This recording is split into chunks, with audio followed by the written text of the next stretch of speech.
All right, ladies and gentlemen, boys and girls, humans and pets alike, welcome back to North America Challenger Tournament Summer Season, the Grand Finals for the winner bracket as well as the loser bracket. Today, we'll determine the two Grand Finalists going into the next weekend. One more team will be eliminated. Again, the stake is only getting higher and higher. The match is only getting more and more exciting, and you're here to witness them all. The schedule is showing on the screen right now. As you can see, we have Team First Blood taking on New Wave right away, and then after that, the loser will be going against Team Sexi. It's actually just going to be back-to-back exciting matches. So if you have not liked, subscribed, and turned that notification bell on to all notification bells, this is your chance to do that right now and share the live stream with your friends to make sure they're here to witness this exciting battle. Now, with that being said, we do have a little bit of giveaway for everybody to participate in. If you're watching the stream right now, that's right.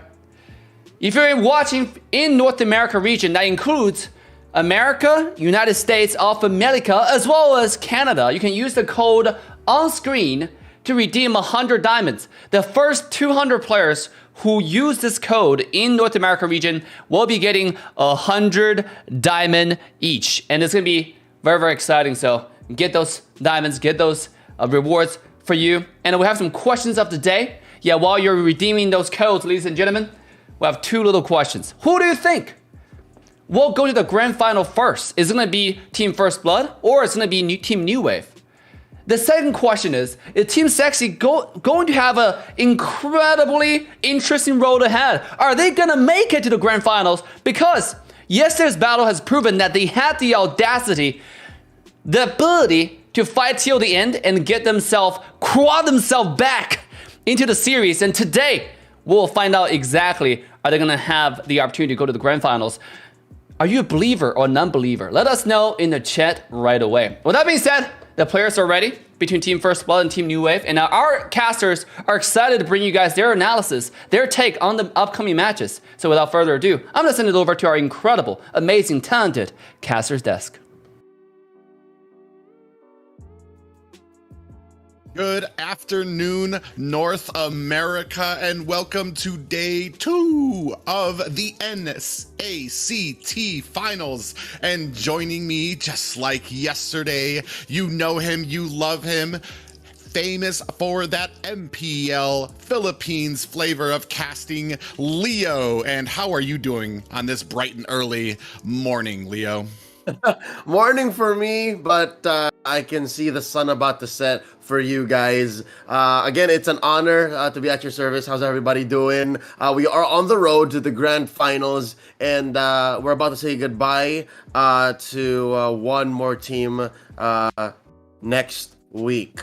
No, I think tonight, after the second match, we have our grand finals confirmed. So yes, that's just me holding on to the hope that we don't say goodbye to anybody, because these top 3 teams are amazing. We're about to see who's going to go down to meet Team Sexi for the final round. I mean, that's literally one of those teams' final rounds, right? There's no more skirting about naming that bracket, Private. It's just so hard. Yes, and that's true. What's going to be happening tonight is we are going to be crowning a third place and naming those two teams, those two hard workers who are going to be making it to the grand finals and fighting for their share of a $25,000 prize pool next week. And it has been an intense weekend so far with how these matches have just been unfolding, and I cannot wait. All the stories behind all of these teams and what they are doing here and what it has taken to get here. And we saw a little bit of that last night of how much work these teams have been putting in. Yep, and a bit of work for Team Sexi to get into watching this upper bracket final, because whoever loses goes down into the lion's pit, so to speak, to face the very hungry and established squad in Team Sexi. But what's more important is what we're about to face now. It's Team First Blood again versus New Wave. I'm so excited to watch this because they have very different play styles, and just yesterday they've unlocked new ways to dominate, new ways to be aggressive in their own way, new ways to be I don't know, faster. So I'm looking forward to something newer, something else, because to lock in that grand final slot, again, this is a best of 3. You have to be better than you were yesterday, and you have to be better than the team you're facing off against tonight. So if ever we were gonna go into full best of 3s, I'm guessing it's gonna be here right now.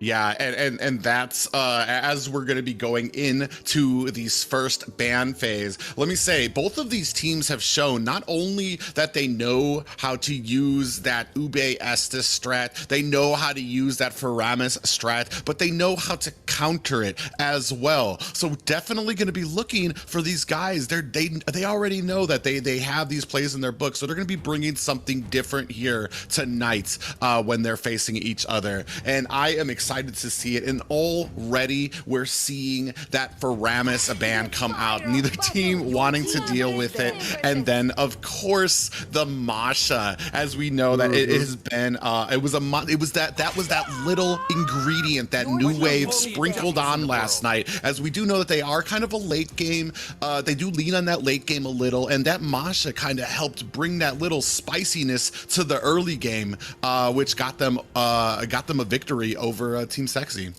Yep, it was the perfect ingredient, as you mentioned, the right amount of spice for Tamal to check into those bushes, to deal with pesky backliners, and to just speed up quite literally in game, and just as a pace issue for New Wave so far. So I'm pretty sure they're glad to have that new approach and new angle to attack from. Also interesting, Team First Blood seems to ban out the Lunox. I'm not sure how good Ziggy is, but yesterday the highlight play for Lunox came in the hands of Nicolette. I don't know what they're thinking here. Maybe they're trying to cover up some gaps, or maybe make it an active ban. It might be telegraphing what they're doing, what they're going in for in this draft. They open up the Thams. I see how they want to do this. I see what the approach is. It's a flex pick. You can eventually just bump it back into the XP lane, or again, be as honest as you can be, put it in the jungle where it's usually seen these days. Open is Julian, Savior still out there, not as strong anymore. Something to note, New Wave banned out Joy Badge's Cho, which is just a thing of beauty.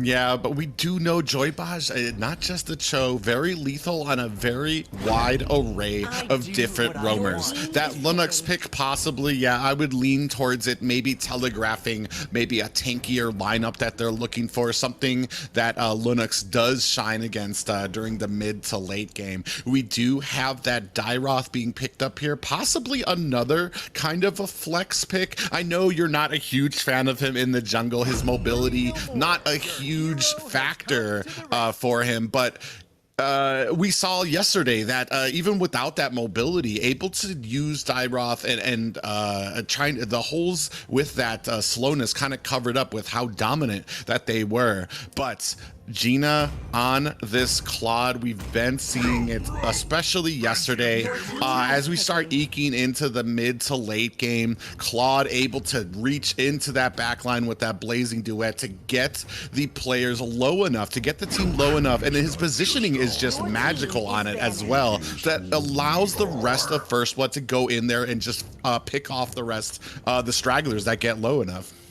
Yep, and it's not exactly clear via the battle spells what's going on, but it's more likely that it's going to be an XP lane Tams, and then a side lane, an XP lane Balmond, and then a jungle Tams. I'm not fond of the alternative.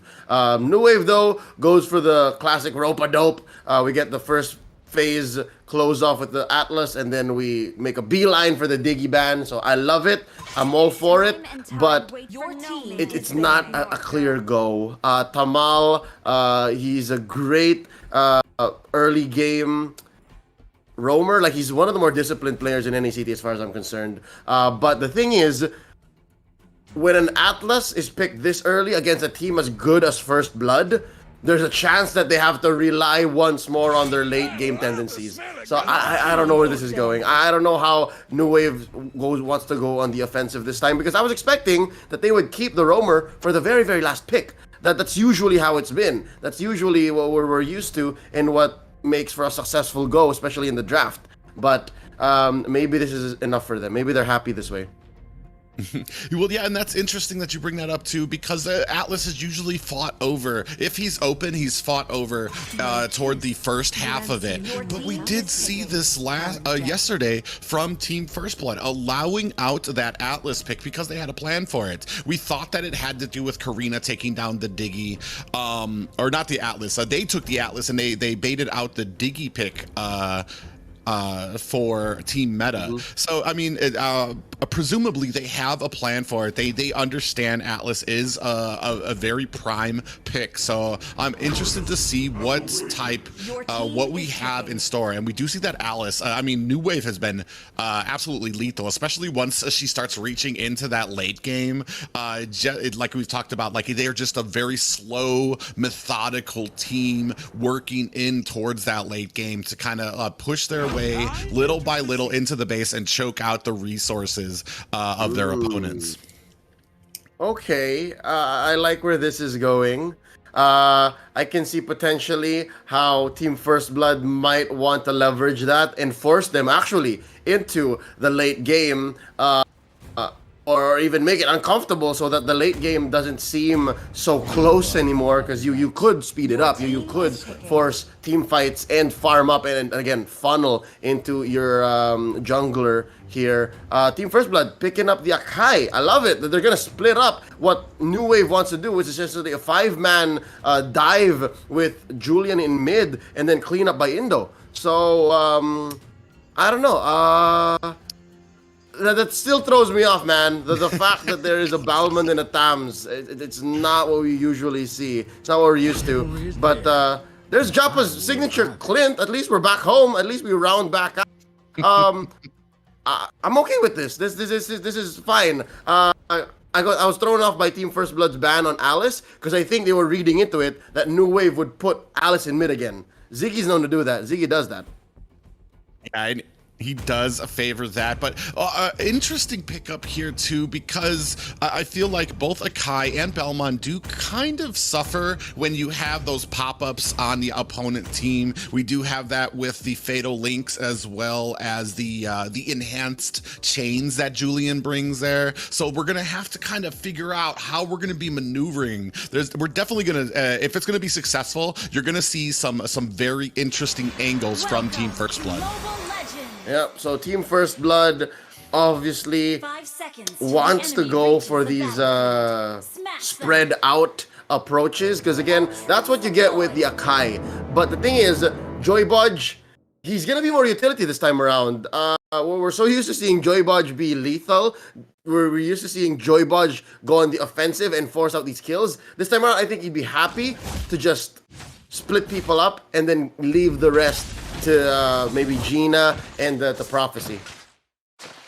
Yeah, and we are seeing just an average right here. Not too much harassing going on by either team, or even really getting too much vision. They already know where each other's gonna be here, so they're kind of leaving it up from there. We do see Joy Bash kind of sneaking up here as Gina gets a little low, maybe baited in here, as Jappa's gonna have to run for cover in this bush. Prophecy's gonna be joining him. Are they gonna be able to get Sanguine Claws come out here? Jappa's gonna have to activate that sprint, and does get taken down. First Blood going to First Blood. Oh, how poetic. A minute in, and I was waiting. Jappa, flicker and jump in. But the thing is, he didn't even have flicker. He had sprint, which makes sense. But just the same, he just hit level 2, if I'm not mistaken. And the cooldown on his mobility skill, or just wasn't there yet, or he didn't even pick it up quite yet. I was paying attention to the rest of the map because that's what you do in the first minute of the game. So I think First Blood read into that very well, that they spaced out Jappa. So now for that Clint, it's a story of recollecting himself and going back to center, because we're not used to seeing Jappa die so early. Whoa, but the swing back! Yeah, and in answer to that kill, they all do come storming down here into the bottom lane and able to pick up the kill onto Luffy, who wasn't expecting. I mean, this is going to be one of those games where every little mistake, every little inch you step out is going to be punished by both of these teams. And we do see Indo and the rest of New Wave starting on this turtle. Not sure if First Blood is in a position to really counter a prophecy coming in with that Bat's Feast as Kid takes up with the damage. We have the chains coming out, and we do see Kid able to take up and pick up that turtle there. We don't see a kill on either side as both teams wisely. Oh, Joy Bunch is trying to disengage. I'm not sure if he's going to be able to get away. He does, and we do see a kill picked up on Joppa again, up at top. And that's what I'm talking about. As a Clint, as Joppa specifically, dying in the early game is unfamiliar territory. And I think Gina God Mode figured that out. And he said, you know what? Joppa, I know what it's like. I know what it's like being one of the best gold laners in NACT Summer right now. It's not easy to bounce back. As that happens, Joybudge finds one. Could be an engage, I think not. So with that being said, again, Joppa's having a very, very difficult time. Real quick though, I gotta commend Kid. Very, very Chad-like, just walking up. Lethal counter, thank you very much, walks away. Yeah, and that was a good engagement too from that turtle of First Blood. As soon as they got the turtle, entire team disengaged. They didn't need the fight. They didn't want it. They have a plan and they are sticking to it. And this is what I like to see from the teams up at this level with those trying to iron out those mistakes and keep it a very nice, sharp and crisp game. And so far, it's Team First Blood who's getting everything that they want. Against a team that's as skilled and talented as New Wave, being about 1,000 gold ahead, under 5 minutes, taking objectives like that, maybe just giving one death. And you're giving it to a hero that doesn't mind, right? You're giving it to a Thams in the side lane. He doesn't care. He can die like 2 or 3 more times across the, early game into the mid game, under 10 minutes, and he's fine. But speaking of which, yeah, down at the bottom, it does look like Luffy does get caught again. A 2v1 Kid actually in trouble here. He's going to be trying to spin away. I'm not sure it's going to be enough. Out. Indo might be in trouble. The tower is not enough damage to get away, and he might be in trouble. Caught by the chains is Kid, unfortunately, and that brings the score up to 2-3, and now New Wave have that slight gold advantage. Oh, the juggle by Indo. I'm thinking he's building some level of tankiness on that Dairoth. Something to watch out for. False engage in mid could turn out into a hairy situation. They let go. So I'm liking so far how New Wave across the map has recovered, and they take down one more in mid. Oh no, yeah, Prophecy does get caught there, and we do see a fight here at Turtle. Kid is spinning his life away. That enhanced chains does come out there, and Kid is able to take down Dogtor, and now trying to make his escape as Tamal and Ziggy are on him. Enhanced chains coming out. Kid is able to dash away, and he goes all the way back to the safety of the base, but that does leave open his red buff for New Wave. The kid who lived, he's fine. Again, showing Indo, you're not the only one who can get away with 1 HP and a dream. But yes, he will lose his orange buff. So that is one more chance for New Wave to match up and to grow this. Wow, 2K lead suddenly. What a swing back. Again, these shutdown kills and just securing a turret. And securing that turtle puts him at even Stevens right now. Mid though, not at home for TFB. Yeah, they do see that they are trying to get away now. Gina Godmo coming in with that blazing duet is able to take down Indo, and Tamal is still here right in the middle, does activate that fatal links, and we are seeing Gina go down there. Kid is trying to run away. I'm not sure he's going to be able to. That's slow. He does dash and is able to get back to the safety of the mid tower. And man, there's always an answer here right now. Even if you are able to get the lucky kill, you have New Wave coming in and answering back right away. So there always needs to be some type of exit plan. And Luffy, it does get caught by that enhanced chains and caught in a bad way between Ziggy and Joppa there, and does unfortunately die. J and Z. Hova, the thing is, I said that Luffy can die 2 or 3 more times. I mean, literally. He may be putting himself out there a little too much. Sandbagging onto New Wave, but you're just not built to do that quite yet, not with not enough items. And here you see that he'd even use the vengeance, but they're not done. Yeah, that Fatal Links did catch on to 2 members, and it does. They are able to pick them off. Gina trying to put on the damage, but there's not much you can do there, especially as they are pushing in there. And right now, New Wave, it is all them right now as this next turtle is up, and it looks like they have turned their sights onto this purple buff. They did not put respect on Tamal's name. Private, are you seeing what I'm seeing? There is a sincere lack of greens on the side of Team First Blood. And I'm not talking about money. I'm talking about Purify. Nothing there. Yeah, unfortunately, it's been leaving them over. Joybaj does get caught by the trio, the menage a trois of damage from New Wave there, able to tank down Joybaj there. And it's just, especially Tamal, oh God, he's coming in there. He does capture it onto Luffy, who might be in some trouble here. He's going in, does get popped up by that enhanced chains as well. Prophecy is able to take down, and then there goes down Indo as well. So they are trying to turn this around. It is a 1-for-2 trade there in favor of Team First Blood, and this might be the little bit of breathing room that they need.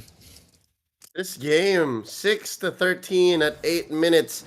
It's sloppy, it's messy, it's scrappy, it's very wet. A lot of the fights start out in the river and then extend into the smaller corridors of the jungle. And again, it's very wet because a lot of it is in the hands of Tamal. Again, the fact that there's no Purify, I can't believe it took us this long to notice. But the fact is, you are very mobile. You have the BMI, you have the dash from Kid. You have these jumps. It's really only Prophecy who's relatively safe. But the fact is, you did not respect Tamal's Fatal Links. And yes, Doctor died here twice now, compared to Luffy's 5 times, and now Kid's gonna go down too. New Wave just can do whatever they want. New Wave can say, all right, this is the fight we're taking. It's this many men, and these are the objectives we want. And Team First Blood just mostly has to say, okay, because of the fact that there's an Atlas. Yeah, we do see them kind of swarming around Luffy, who is going to be taken down by Joppa there on that Clint. And unfortunately, what we're talking about here is just Atlas. There is no plan for it right now. I thought maybe they were very trusting in their, oh, we do see Joppa go down there, but I thought that they were just really trusting in their ability to get away from those Fatal Links. But as we can see in this game, I mean, that's not the case. I mean, he's coming in, as soon as he gets those, he's catching 1, 2, 3 players in it. So, I mean, maybe a little bit of a mistake, maybe a little bit of not enough forethought into giving Atlas to a player like Tamal, who is just a surgical with that ult. Yeah, something tells me maybe Team First Blood would have rather overloaded the Fatal Links, and you can see moments wherein they could. You can see how they're willing to trade for it.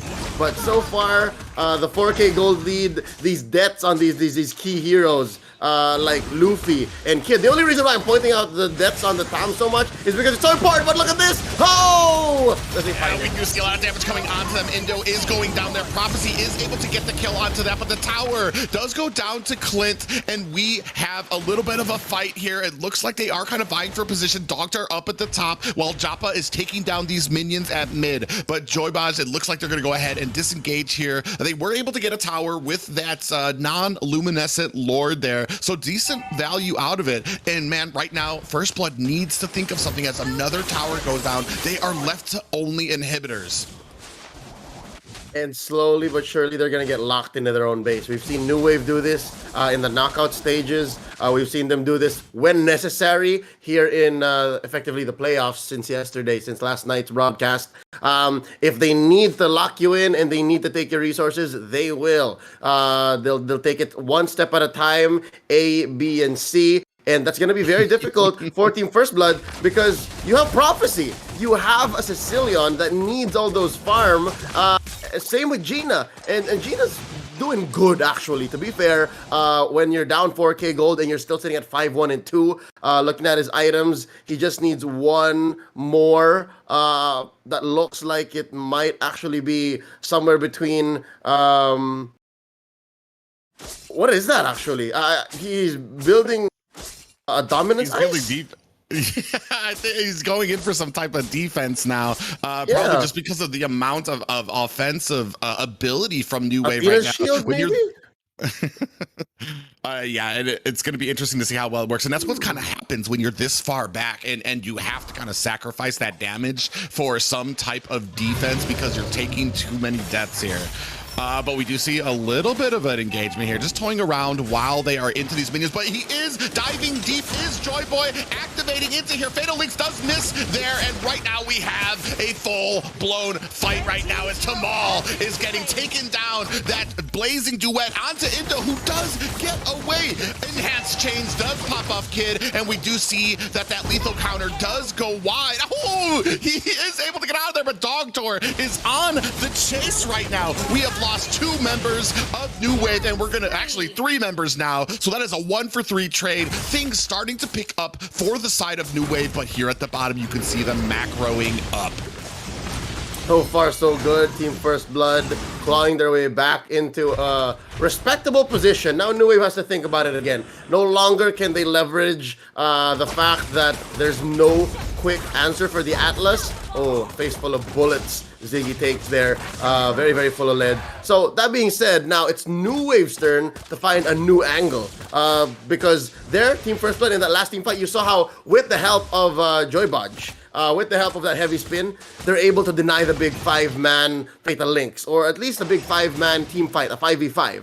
So they forced Dogter to go cut into the back line. They isolated the important parts of New Wave, and now that's New Wave's problem to solve, because if they don't switch it up, if they keep forcing the same engagement, Team First Blood is going to own up more of the map. It's going to turn blue, and then next thing you know, Gina God Mode just takes the game away from them. Gina God Mode is just doing great, by the way. A lot of the problems that Team First Blood's presenting is off the back of that Claude.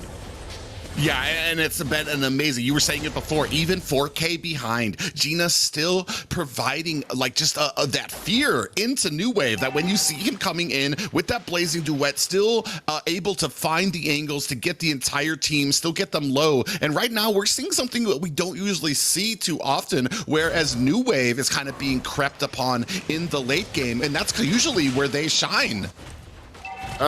So it looks like Team First Blood did their homework, made sure that regardless of where you are in the game, early, mid, or late, they've got an answer. And so far, they may have left out. I mean, too little too late, you missed the spot. That's gonna be tough. That's a permanent mark. That's a bit of damage you're never gonna come back from, and there's at least some kills down bot.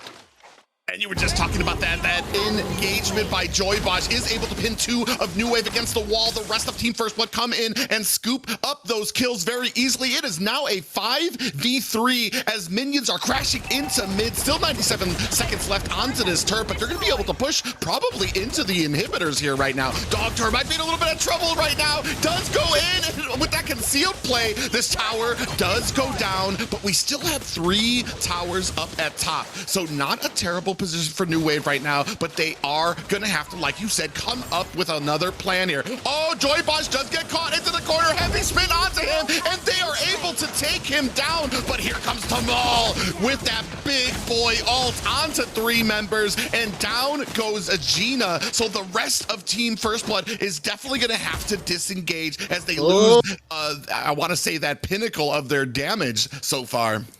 Yep, a huge swing back of the gold, or at least the way to catch up for New Wave, because for the past, I'd say 2 minutes, and maybe 2 team fights, Team First Blood was calling the shots. Team First Blood was in the driver's seat. So now New Wave them scoot over very, very kindly, but not quite in control just yet. Looking at the items, he did eventually build it into an Athena's shield. That's what threw me off. He eventually sold the leg plates. So maybe that was a little bit of a band-aid solution to what New Wave was presenting. So now he's finally going into that last damage item. We're talking about Gina God Mode. Let's check out New Wave.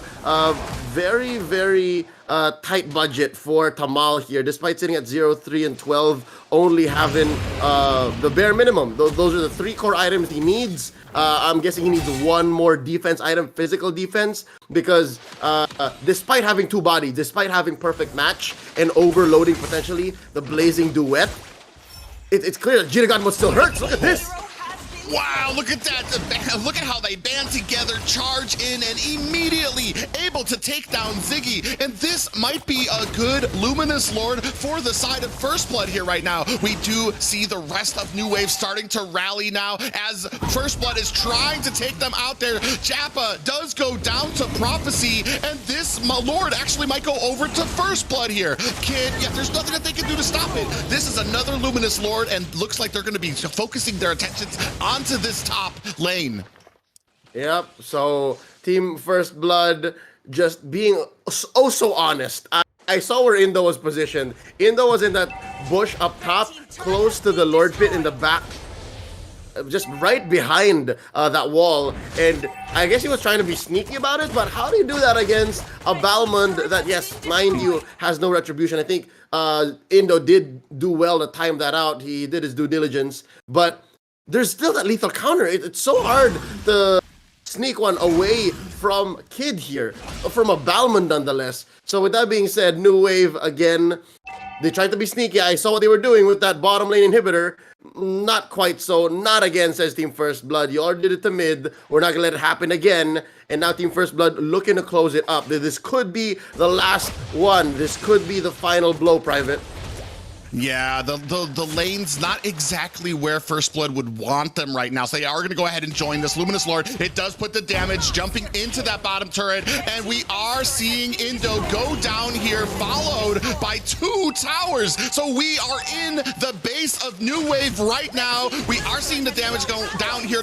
Luffy does get taken down. That is the last inhibitor. Are they going to be able to get this right now? It is all First Blood if they can get this core down. But they are... Oh my god, look at the damage. They are finally able to do it. Such a close play right there, too. Honestly, what a great victory for Team First Blood. And sometimes I hate it when I'm right, but TFB here, it stood for the final blow. I can't believe how quickly and how swiftly they presented a problem that New Wave did not have an answer for. Not right there, not immediately. The fact that on most fronts, save for that mid game situation where Tamal was just catching 2 or 3 minimum with the Fatal Links into the rest of Ziggy and Indo's damage, which is again a good spread. It's both magic and physical. You really were overloaded if you were Team First Blood. But once they got over that, once they skipped that part, and again, I must say, Luffy did so well to catch a lot of that fire, to cover for the rest of his team. That's why that 1-7-10 is a very, very well deserved 1-7-10. He was an MVP in my eyes. All right, so to be fair, this is a Thames very close to my heart. I play a Thames like this very much. Thamus, not only for me, honestly, Heavy is the head that wears the crown, that MVP onto Claude.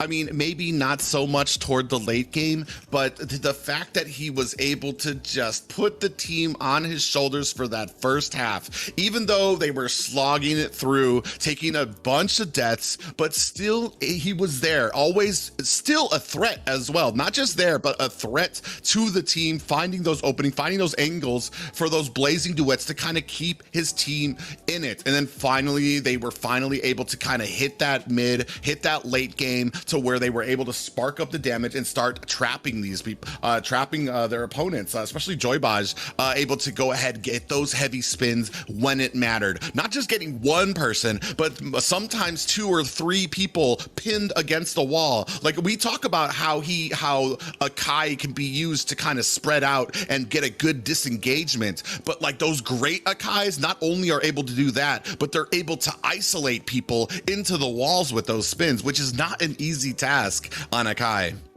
Yeah, so essentially, I love what you just mentioned. The fact that Joybaj here is a double-edged sword, and both edges are pointed at the opponent. Both edges cut through New Wave like hot butter. And with that being said, now New Wave, I think is at I'd say very clear disadvantage. Not only are they having a difficult time in the early game because of how much of a genius Joybaj is when it comes to these engagements and disengagements, but also the fact that the late game isn't safe anymore. where do you go, right? Is it safe to live in the mid game? I think not, especially if you can't finish quick. So what do you do? How do you come back from this as New Wave? Because the Team First Blood has just shown us something else entirely again this time. So it follows. If you're fighting against amazing teams, top caliber teams in your region here, specifically NACT, you just have to keep showing up with something new. And here today, New Wave got surprised. Team First Blood, like, what is that? I feel like First Blood has been showing us over and over and over how fluid, how flexible they are. Whether it's countering the Ubi strats with the Faramis, or just here right now, being able to take it to the late game against a team who is known for their late game. Not just that, but like we've talked about with them being able to change rosters. We have Prophecy sitting in the mage position who used to play marksman. Just the entire everything about First Blood right now is talking about how fluid they can be, how they can fit into any type of scenario. Yep. So far, Private, you just started a checklist of what makes a great team, right? Roster changes, check. Metagame changes, check. Multiple angles of attack, check. Execution, check. You know, like, especially when you're even talking about the individual players. But for now, I think it's safe to say they know exactly what they're getting into. This is almost literally the same bans as game number 1, save for the Valentina. It's open, by the way. Valentina's open. Yeah, Valentina has one single loss in the NACT. I think she's sitting at about like a 98% right now. There it is. So New Wave's gonna go ahead and scoop that right up. But they did trade that out. We do see that a Claude ban came up there. Definitely a respect for Gina there. Like I said, she's just he's just been shining on that so far. Yep. So by taking away the Claude, are you gonna take away the God mode? Are you just gonna make him Gina, or will this Beatrix be enough to turn him into the American Sniper once more? I'm not sure of who made that call, but I did watch the previous days of NACT, and somebody made that call. So here's Kid with the Tams. Again, still a flex pick. You could still pick up the Balmond, much like they did in game number 1, and call it a day that way. But yeah, ball's in New Wave's court. Yeah, I mean, before these final rounds this weekend, I mean, he did kind of have pretty even stats on Claude and Beatrix, but it feels like he does lean more towards that Claude. So probably just as lethal on the Beatrix, if not from the stats, at least it shows that he's been as comfortable on both of those picks. But it's just been this weekend that we've seen him just primarily dominate on that Claude. But we do see again, what has been interesting to me is just them allowing, especially for this Julian pick. It seems like Team First Blood has found that magic that doesn't really require them to worry too much, that I've seen from other teams that want to ban out that Julian and the damage that he's able to do. And then of course Indo on this on this Dairoth. Yeah, they've dealt with it in game 1, and they don't mind allowing it. But here's the thing. Maybe, just maybe, unless they're so clear and cut through their draft, picking up the Julian against the Valentina wouldn't have been a bad idea. They could have also just done as well Beatrix Julian or Tams Julian, but both those picks now in hindsight may have been a little too honest, maybe 250-50. At least with the Beatrix Tams, you have a good amount of range coverage. You have that melee in your face with the Tams, and then you have the range with the Beatrix, and then you still have extra range with the Sicilian. So it's fair to say, so far, great ults for the Valentina. So I think TFB just made their bed, and they're now laying in it. They have to just accept the fact that, all right, we open up the Valentina, this is our trade. Yeah, I mean, it seems like, I mean, it's hard to tell right now because Team First Blood, every single time I kind of discount. I mean, I said before during the draft that they obviously they let that Atlas out. They had a plan for it. I may I'm gonna have to admit, I may during the beginning of that game lost faith a little bit because I was like, oh, this isn't really turning out too well. But they showed in the end that like it all was coming together, especially with the skill in which they can play these heroes. So I'm not discounting them yet here. Personally, I'm not a big fan of Sicilian into a Valentina, just because her mobility can be a huge issue for him, and being able to get in within a range that Sicilian players are not comfortable with, at least during the laning phase as well. So we're gonna see what else they have in store. We do see that Franco and a Kai ban coming on from the side of New Wave, and then following up that is the Irithel and Popol and Koopa being taken off the board by Team First Blood. I love it. If there is one thing to give New Wave and to say that they are doing so well here in this best of 3 is they have their draft all set. They opened up the Valentina, they picked up their comfort in the Julian and Dairoth, and they're setting up this Atlas do or die. It's double jeopardy. Damned if you do, damned if you don't. You can get your hands on the Atlas, but we have answers open up for the backswing. And just the same, they have forced Team First Blood into picking the Atlas this early. There you go, because they're saying, Joy Budge, what else you got? What's left in the tank, fam? Yeah, very interesting here. Depends on what they're gonna do here. Are they dancing around this Grok, or are they looking? Oh, they're gonna go ahead and pick up the Grok. I was assuming maybe there might be a Dicky coming in there, but definitely they have a plan for this Grok, and we have seen. Man, I feel like we don't see enough Grok, and I feel like I feel like he's a very underrated roam, especially when you're able to couple that flicker with that wild charge. It can just cover so much distance and be such a surprise to the enemy team, getting hit by it, popped up and stunned, and be just the perfect set for a lot of these engagements. Yep, if I'm not mistaken, just yesterday, Grok saved a team from utter death. Grok bought tournament life for Team Sexi. So yeah, Warrior of Team Sexi is one of the more prolific Groks in NACT. But here's a familiar face. Team First Blood drafts Kaja, throwing back to about 2019. We have here an old favorite. Interesting enough, if this isn't wrong, if it is gonna go into the hands of Luffy, we're looking at an XP lane Kaja. What's going on? Yeah, really interesting there. He has used this before and was successful with it. Depending on what type of build he's going with, there is the twin blades and I forgot what the other item is, but it does an immense amount of damage. Right, I want to say about mid game is when you can get these items. Calamity Reaper? It is a surprise, especially yes, Calamity Reaper. Both of those together on him, just it has a crushing effect, and just it might be the type of damage that you're going to be that Team First Blood is going to be looking for in these fights to kind of match what you're going to have from the burst of Julian or the burst of Valentina.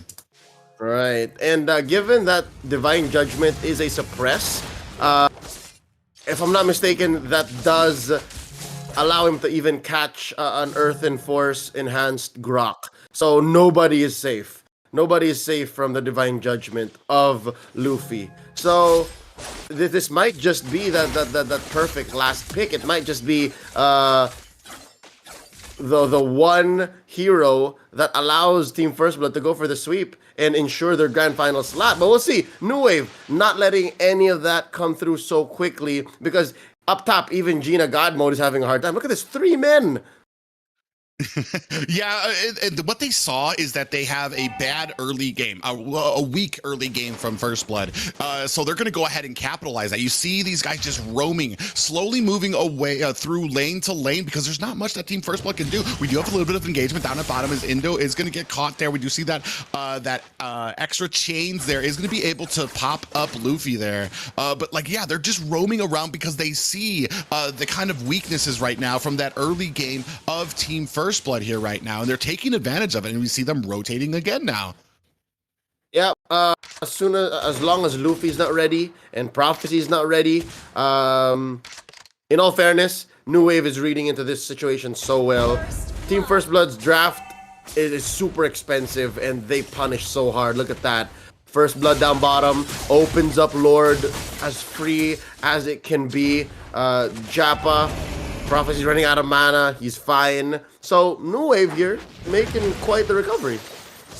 Yeah, not a bad recovery right now. This is basically what we usually see from New Wave. Oh, but Kid comes in there, checking into the wrong bush. This is not the fight you want. Does get taken out, and this turtle's gonna be easy pickup for New Wave. And then they're turning their attention again, either to cut this lane or come to the back of Kaja here. New Wave, at least here in the early game, is in such a good spot. They have so many angles of attack, given the aforementioned situation that Team First Blood has. Their lineup is just so greedy. It needs so much XP, it needs so much gold to turn into items, to essentially have their gears running, right? That's for them to at least just get a fighting chance in. So now, given the 2-0, given that early Lord, given the 500, 600 gold lead that New Wave has under 3 minutes, I'm guessing Team First Blood, save for something that's out of the ordinary. If New Wave drops the ball, we're seeing them come online no earlier than 8-9 minutes. So that's a long time. That's a long time for Team First Blood to put anything on the map. Yeah, we are seeing Kid kind of checking in there, but man, they just have New Wave has such a control of this of these lanes right now, especially that rotation of Ziggy and Tamal on that Valentina and Grok just roaming around this duo of trouble here. And then they do catch Prophecy rotating. Joybosh might be in trouble. Does catch that Fatal Links into the tower. Is it going to be enough damage? Joybosh able to flicker away. He does have his ult stolen by Valentina right now, so he is able to get away. But Prophecy does go down there, so now we are sitting at 3-0. 3-0, 2K ahead. This turtle is looking as free as it gets once more for New Wave.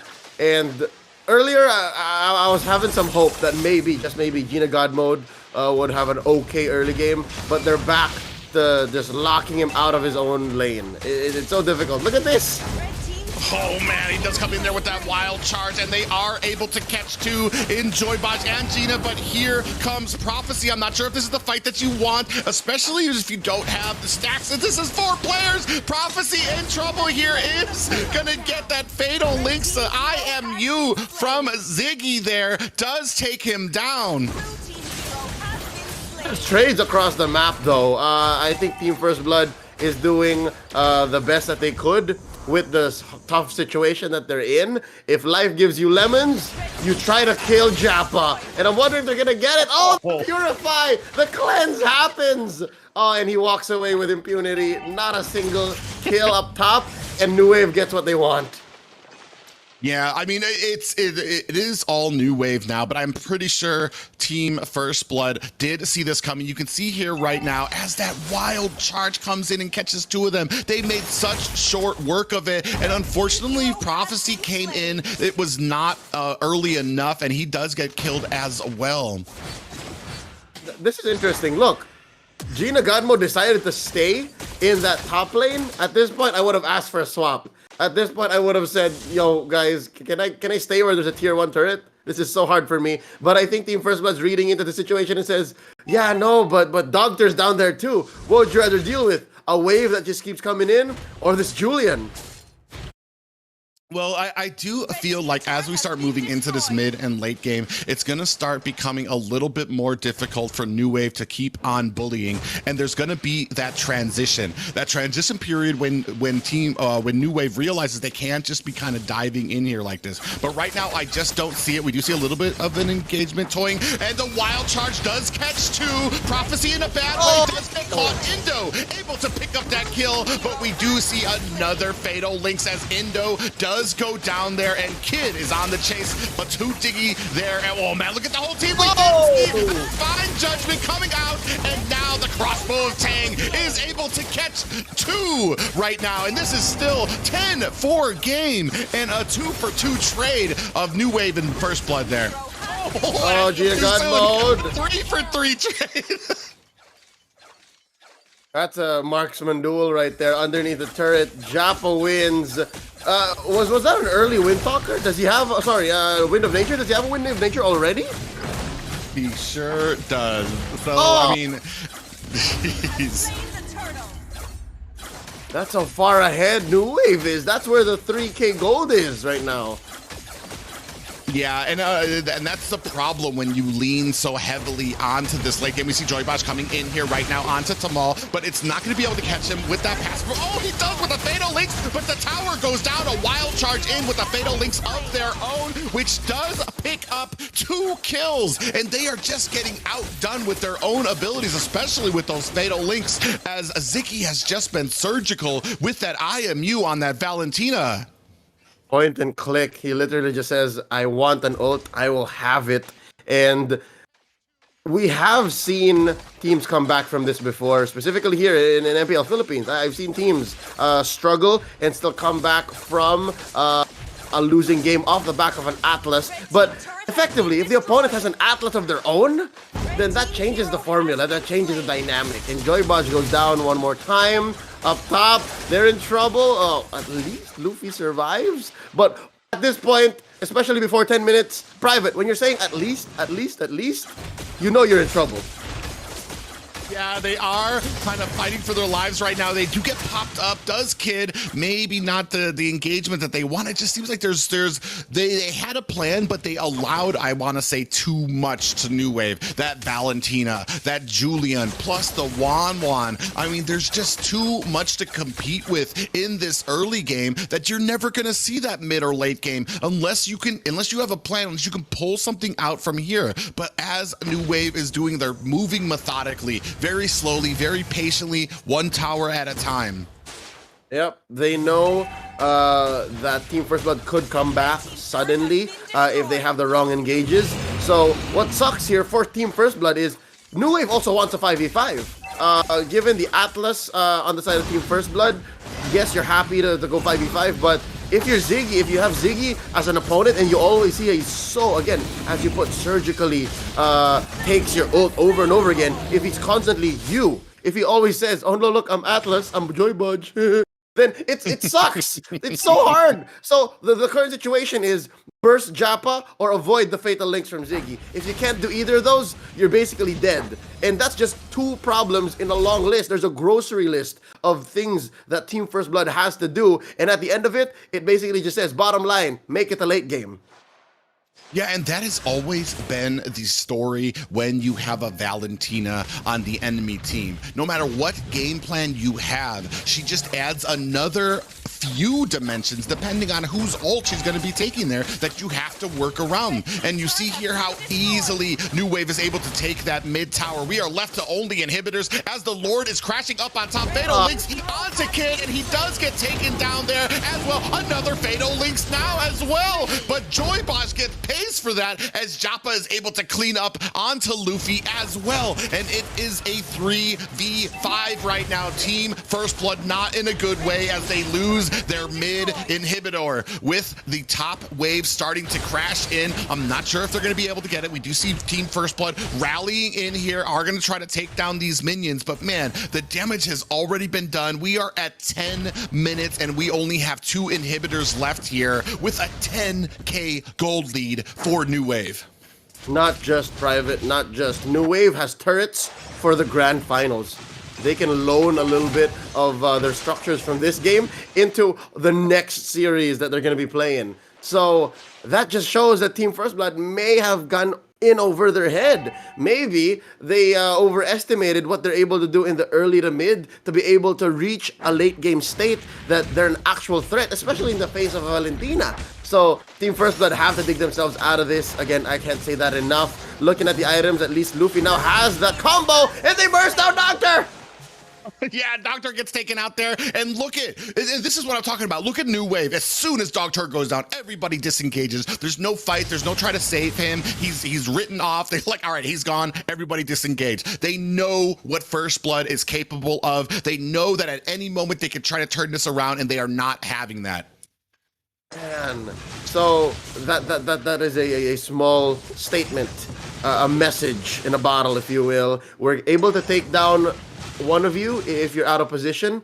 So put respect on it. So Team First Blood still in this, but New Wave calling the shots. It's very clear. Again, we're still staring at a 9k gold lead. But again, baby steps are still steps, regardless, but they're not out of the woods. Far from it. They are still in the middle of this forest, and it's still quite dark. Yeah, we do see 3 seconds left on this Lord. It is going to be a Luminous Lord here, so going to be a little bit more of drama for this one if you're going to just let it go. And it doesn't look like Team First Blood is in a position to really contest it. They are still getting starved. You see how these waves are all the way at mid lane, so they can't even get waves right now. So they're just put in a very precarious position. They have to wait for New Wave to come in. They have to hope for a mistake on their part. They are trapped inside New Wave's forest, and they are starving. That's essentially what New Wave is doing. They're not letting their waves come in. They're freezing the lanes, waiting for this Lord to come in. So all of this comes crashing down in a crescendo of doom for Team First Blood. And I was about to say, yeah, it's fine. I guess they can just give up this Lord. Prophecy has a great defense potential, as well as Gina God mode. But if you're looking at New Wave who wants to turn into heroes immediately, it's over. Look at this Joy Bodge. Yeah, Joy Bodge coming in there right now. They are meeting down at the mid. The Lord is getting taken down very quickly though, but they do find another inhibitor, and Joy Bodge gets taken off on the top. Fatal links onto Kid, who is trying to distance himself, but there is a crossbow of Tang, and he is able to find 2 as Luffy goes down there. This is a full team. I'm not sure they're gonna be able to stop this, and New Wave, I believe, is gonna fight to live to fight another day. They have tied up the series 1-1. This is a matchup worthy of the finals, because we're not just playing in-game, we're playing a series. And look at how swiftly New Wave evened the odds. 13 minutes, all right? It took them 13 minutes to punish the greedy draft that TFB brought in. And it's essentially a 101, a seminar on how to punish Atlas, and to bait your opponent into thinking that, all right, we can just roll off of momentum. New Wave, I think, Private, this is where it comes in now. I'm not sure. We'll have to ask him once this matchup ends who we're interviewing, if that coach, the fact that there's a coach that keeps them in check and helps them through decision making, if that was a huge factor. Yeah, I mean, here what we saw was Team First Blood had a plan for the late game. They have those picks that they like to lean on, but during the draft, New Wave did their best to kind of throw off some of these counter picks, which opened up some of these picks that we don't often get to see. The Valentina, we did just see the Julian, but in combination with that and a Wan together, I mean, these are very... in any other game, I would have said, I mean, something went wrong in draft. That you have given the opponent these 3 very prime, very strong characters, and especially not just that, but your own comp was leaning so far into the late game that there really was no recourse. Once they got that little stepping stone ahead, they just kept on snowballing and snowballing. Yeah.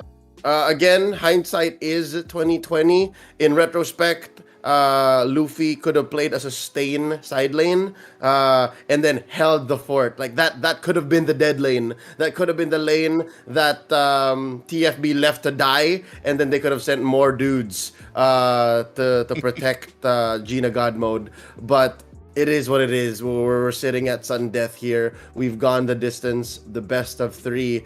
It goes to game 3. And these 2 teams, they are both putting everything on the line, putting no quarter, saving nothing for this matchup, because the winner goes straight into the finals. Again, our grand final slot, whoever goes in there from the upper bracket is still twice the beat. So you're essentially playing a best of 7 against someone who's playing a best of 3, if you do get there.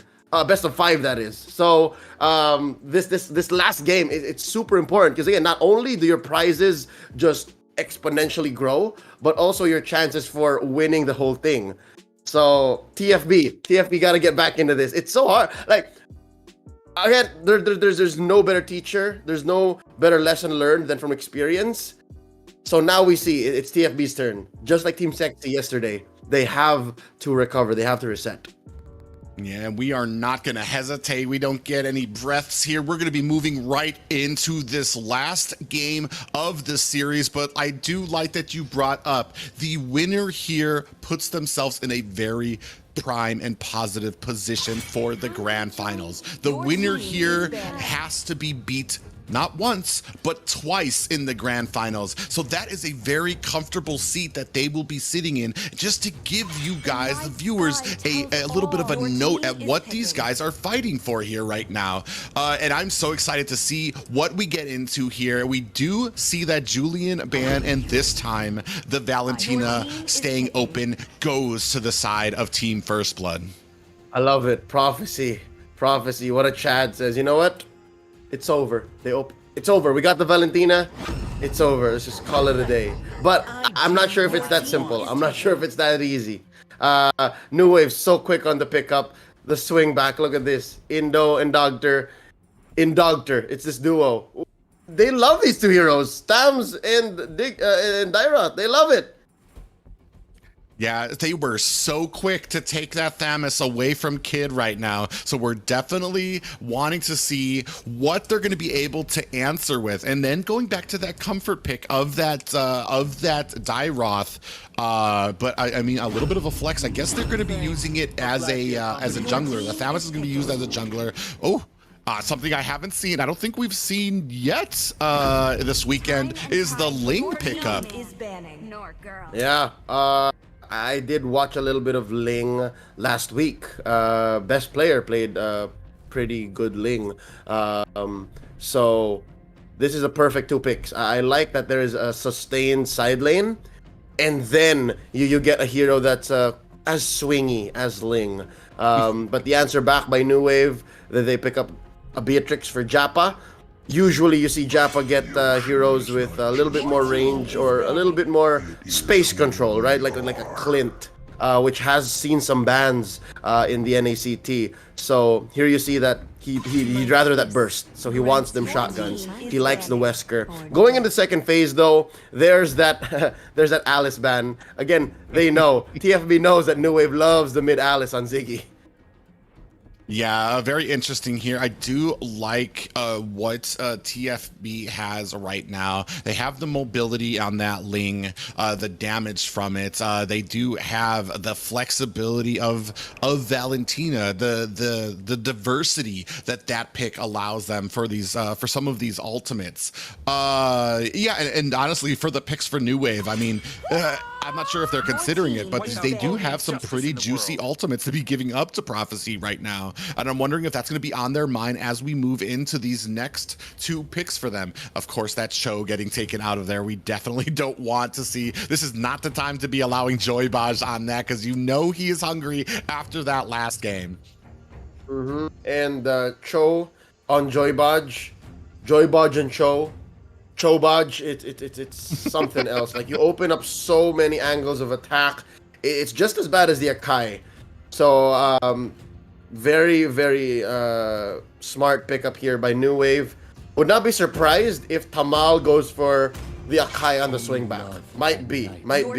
But Team First Blood closes up the range gap here. They're already losing the range battle, I believe, if I'm not mistaken. Maybe save for the Ling. But, they are forcing him into the Akai. They take out Cillian, by the way. There's a Franco on the swing back.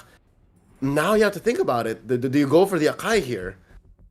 Or the Grok? Yeah, that's going to be... Yeah, it's going to be really interesting here. The Grok might be interesting. It's Franco. He's kind of a double-edged sword.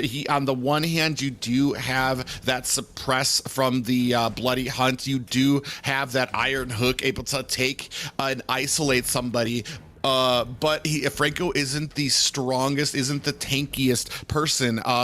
And right now, I think the only tank that we really have is Indo. So we're going to be leaning very heavily on him in these engagements as maybe a front liner to kind of bait out some of these abilities. Oh man, but we do see Gina on this Wan, and it's going to be very interesting to see how that combines with some of these fights. Wan, we don't get to see her as often as before. She usually gets banned out, but now I think last week or yesterday we saw her, but countered by Masha. So I'm definitely interested to see how she's going to be performing here, especially with how great she did last game on the side of New Wave.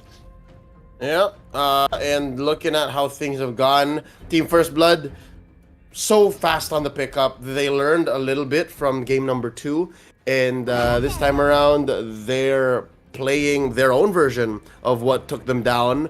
But Wave puts Kagura in Ziggy's hands. I like the mobility. I like the burst. New Wave really covering their bases. They've learned. They picked up. The last time we talked to them, right? They said they're so comfortable in the late game, but now it seems like they're allergic. They do not want for it to go past 20. Well, and that does say something about First Blood, their ability and what they showed New Wave, the holes that they showed. But I mean, like any great team, New Wave able to kind of adjust to it. They took a breath. They're like, all right, we just got beat out in the late game. We're gonna adjust to it. We're not gonna let it go to the late game anymore. But man, this is it. The game 3 of this best of 3 Team First Blood taking on New Wave. The winner earns themselves a seat in the grand finals. The loser does move down to the lower bracket to meet Team Sexi.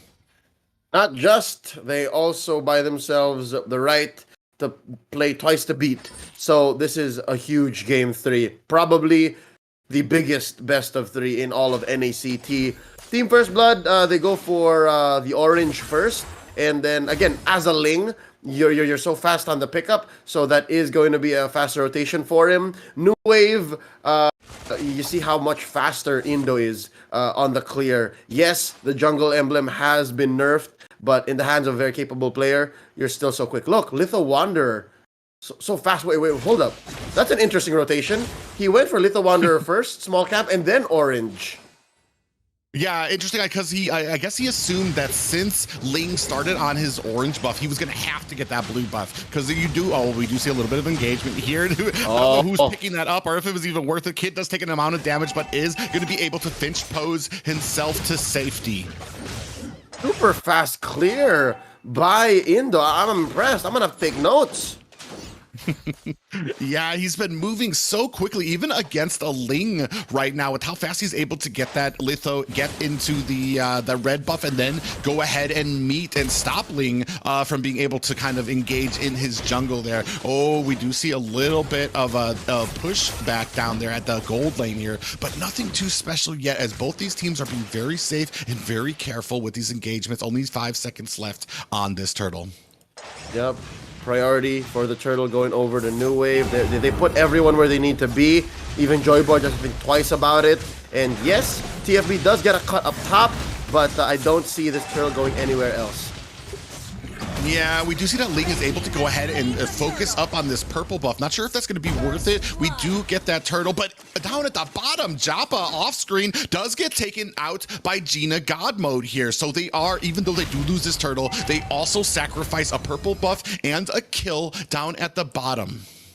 And it sucks that it was Tamal who had to see. He's like, yeah, and dog, your purple buff's gone. Okay, I guess I'm gonna have to go for the small camp into the orange. So that just shows how much discipline New Wave has, right? That they could have as easily said, all right, let's go take their purple. But no, New Wave understands and respects the early game that Team First Blood presents, and they find some respite. They take out Joy Budge down bottom, and I think Gina God Mode's super thankful. Could have been him, I swear, could have been him. Yeah, unfortunately, that did give him just a little, oh no, might be a little bit of trouble. That hook does go wide, but there's not much he's going to be able to do, especially with Ziggy zoning him out with that umbrella. You do know that Gina does not want to get caught by that, but now we do have 4 down here as the Mage Prophecy is a little hesitant to kind of check that bush. I mean, a lot, oh man, I saw that little, the laser coming out there. Gina kind of dancing around here, making sure that he doesn't get caught. And man, just a great engagement by them. They were able to go ahead and pick up a little bit of gold off of that lane. But no, again, a suppress onto Joybaj, and that's going to be the second time he gets killed in that bush. Gina tries to come in, but isn't doing enough damage just yet to be able to get that crossbow of Tang. And so far, it's New Wave's turn to own the gold lane. For minute 1, yeah, Japa did get first blood, but now that it's Turtle side, New Wave understands. And I think Team First Blood has to watch out for that. Team First Blood, it's a double jeopardy for them. Like, they have to consider, okay, we're losing a value, we're down 1k, and Kid isn't ready quite yet. Ling is a late game scaling jungler at this point in the meta, but look at this, it's so tough for them. Oh! Yeah, we did have that Tempest of Blades coming down, and he is able to scoop up the turtle. Japa in a little bit of trouble as they are in chase onto New Wave, and they pick up a second kill with that turtle as well. I was just about to say that, yeah, Team First Blood, they're gonna have to do so much more to get this turtle and to swing back and get back in the driver's seat. But what they did was they just went in on it. They went all in. They went 100% turtle. Like, this is ours. This is how we get it. And look at this. Look at the positioning. Look, they're literally all of them there. All of them were there. Yeah, and that's what makes these fights too, especially as quick as they're able to rotate. And one of those things about Ling as well is that he can get around the map so quickly, even from the other side. And unfortunately, it was a 4v5. Oh, Luffy does get taken out here from that Abysm strike of Dogtor there. And oh man, that's gonna leave a mark, especially up at the top lane as they do capture a lane. We do have the suppression on the Prophecy, who gets picked off quite quickly here. And this is just back in 4th right now. Prophecies, Valentina having quite some trouble. Yes, there is Luffy. Yes, there is Joybaj. But in the face of Tamal's hook, if you're able to draw a line like that onto the Valentina, it doesn't matter what ult you have. It doesn't matter who you are. Once you get suppressed, it's over. And by taking out that key ingredient, that very important element in the equation, New Wave just can do whatever they want. The threat of the Valentina is out of the question. And look at the positioning of Tamal. I wonder if Prophecy knows this, but he's playing like he does. He's playing like Tamal is in every single bush.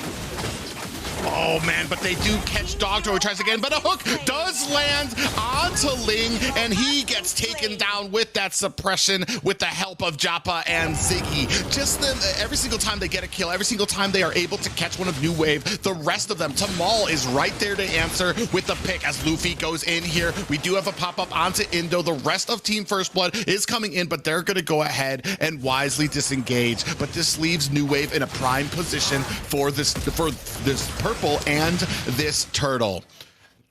Right. This allows us some time to digest and to figure out what's going on. Very clearly, Indo is going to deny Kid the purple buff here, so that's going to be a starved out Ling, and then gives back priority to New Wave to take this turtle. Private, I have a question for you. How are you feeling about Joybaj's Akai this time around? Because in game 1, when he played the same hero, it was very clear. It was very clear that he was calling the shots. This time around, it looks like New Wave learned so quickly. New Wave knew exactly where the heavy spin was going to go, what it was going to do. Well, that suppression has been a little bit of a problem from there, but I do feel like First Blood had kind of, I feel like Joybaj had the same issues in the early game of that first, game. It wasn't until mid to late game when we were getting out of this laning phase, into these team fights. Oh no, we do have a yin yang overturn onto Luffy, but he is safely able to get out of the way. We do see that IMU activated by Prophecy. I'm not sure whose ult he did get there, but Japa fighting it out with Luffy, but Kid coming in. He does activate that Tempest of Blades. He on to Franco, decides against going into Joppa. Definitely reading the position there, but Gina able to pick up the kill onto Dogtor, but not before he takes out Prophecy. Man, just back and forth. There's never just a single kill. It's, oh my god, we do see an Iron Hook landed, and this might be trouble for Luffy as he gets pulled into a dark place and taken out as well. Oh, it was a dark alley, that little bush over there. It's like, let me show you something. Oh, please. That's what happened to Luffy. And again, that's a Uranus. Interestingly enough, though, he did build the Enchanted Talisman first. That might be what explains how relatively soft this Uranus is compared to his contemporaries. Yes. On the most hardness scale, he's A-. I'm not sure if that's an actual measure, but wrong street Kid crossed, bro. You see that? Yeah, as soon as Ling came in there, as soon as Kid came in, he was stunned down, and then that yin-yang overturn from the Kagura, able to burst him down. Not even a chance to react to that, and this is swinging about 4K into the side of New Wave. Another hook lands on the Prophecy, who's having a lot of trouble on this Valentina there to get away from those hooks. And right now, Joybosh does activate that heavy spin, but it is not enough to save this mid tower. And right now, New Wave kind of having their way. We are going into the 9-minute mark as this First Lord is set up. So far, this Lord is very much free. Team First Blood is gonna have difficulties, and that's putting it very lightly, contesting. Save for maybe an interesting steal here. Doctor's in trouble. Kid is not gonna do anything to fight this Lord. Doctor, your sacrifice is well appreciated. Interestingly enough, this lead by New Wave, especially in the past 4 or 5 minutes, I put it all clearly in the hands of off-cam kill, the Joy Bodge, in the hands of Uncle Tamal. He asks you, hey, I want to show you something. You want some candy? Pow! And then there's somebody in the corner waiting for you. So, man, watch out, watch out. There's no safe bush for you to be in if you're Team First Blood. They're really interesting too, because the angles that he is able to hit these hooks at. Usually you have more success in the front of the lane or behind the enemy, but here at like a 90-degree angle from the side, he's still able to gank from these unexpected angles that I've seen from Franco. And another suppress onto Joybosh, who is just having a real rough time of it right now. You wouldn't even, oh my god, Joppa comes in with the shotgun blast into Gina, who gets taken. One and done right now in Prophecy. Just narrowly misses the Iron Hook there, but this is going to be another tower for New Wave.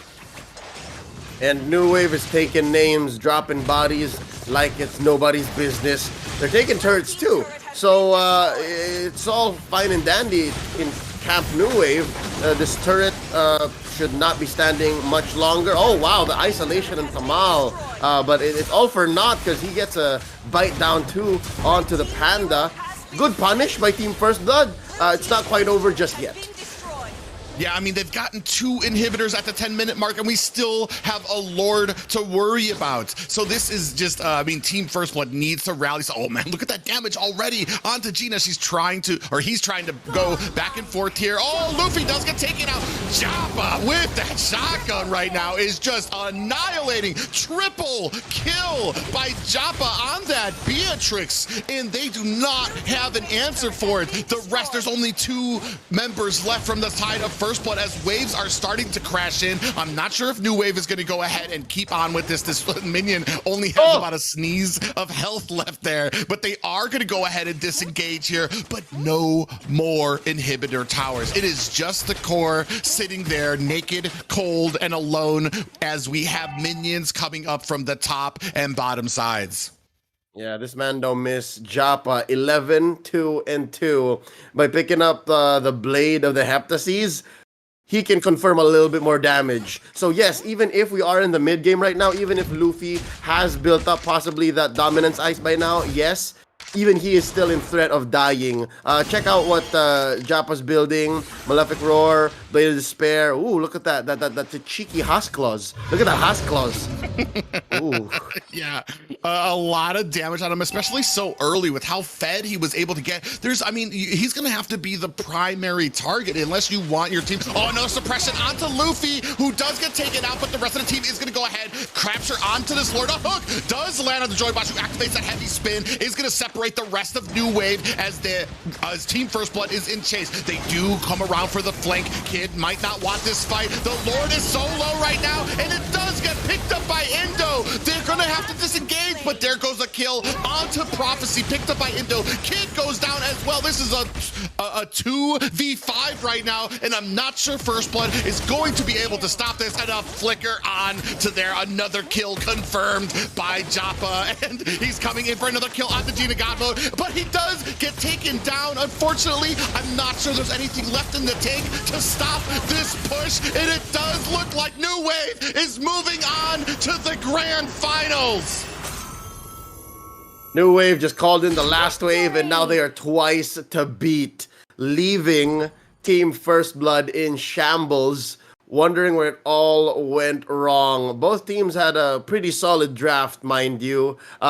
We were mentioning earlier how Team First Blood just ended up with all the heroes that they wanted, all the tools to get the job done, but New Wave was on a whole nother level. Congratulations. They'll be waiting. We'll be seeing more of them again next weekend in the grand finals, but tonight it's all about the climb for Team First Blood. Look at the stats here, 21-8. You wouldn't have thought that these numbers, 13 minutes in, Private, you wouldn't have thought that these numbers are what would show in a lineup that has Valentina, that has Wan, that has Ling. Yeah, a very dominant performance. I mean, I see Joppa with the MVP, particularly for some of those pickoffs in the late game from those last three engagements. But I feel like that doorway was definitely opened by Tamal on this Franco. I mean, the accuracy from which he was able to land these iron hooks. I'm not even sure that he missed one, to be honest, right now, and always resulting in a kill. And Joybosh having a rough go of it. I swear within the first 3 minutes he already had like 3 deaths. Checking that bush by the gold lane where there were always two from New Wave to greet him and take him down. So he just wasn't able to support the gold lane that he wanted to. Yep, and given that, I believe we are going to let Team First Blood rest for a bit, give him a breather, because for now we have on the line some folks from New Wave. There's a bunch of them, man, and I don't blame them. I would not want any less. I want as much of New Wave as we can on a call here because they are confirmed from the grand finals. I am 19 years old and I live in the United States.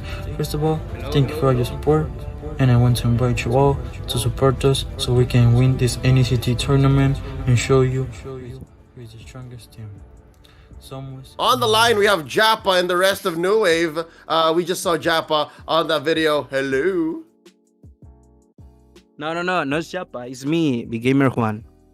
Oh, hello. By the way, I am the coach from New Wave. Hey, coach, how you doing? The video was Joppa, though, right? The video in your introduction video, right? In your team intro. All right, cool. Coach, how you doing? We doing great. I'm so happy about my team. I'm so proud about all of them, and this is what hard works get for us. That's all. Congratulations, guys, especially as being the coach there. And I know Leo brought it up. I'm going to let him ask because I know he was talking about it during the game, about the questions that he wanted to ask the New Wave coach here.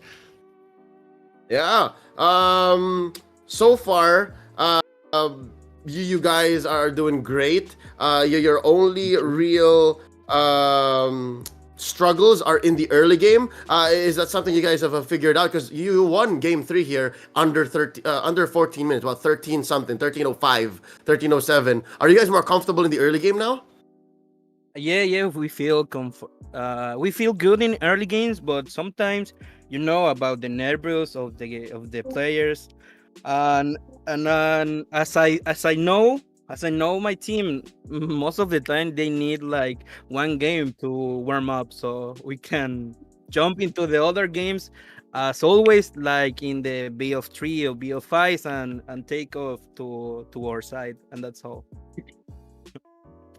What was we saw like that you was talking about the warm up that they had to go through, especially in that first game. What were you telling your team after that first team? What kind of struck you? Because I'm gonna tell you right now, the dominance from the difference between the first game and those next two games was monumental. So what kind of advice? You don't have to get too specific, but what were you telling your team that kind of brought them into those next two matches that made it such a dominating performance for you guys?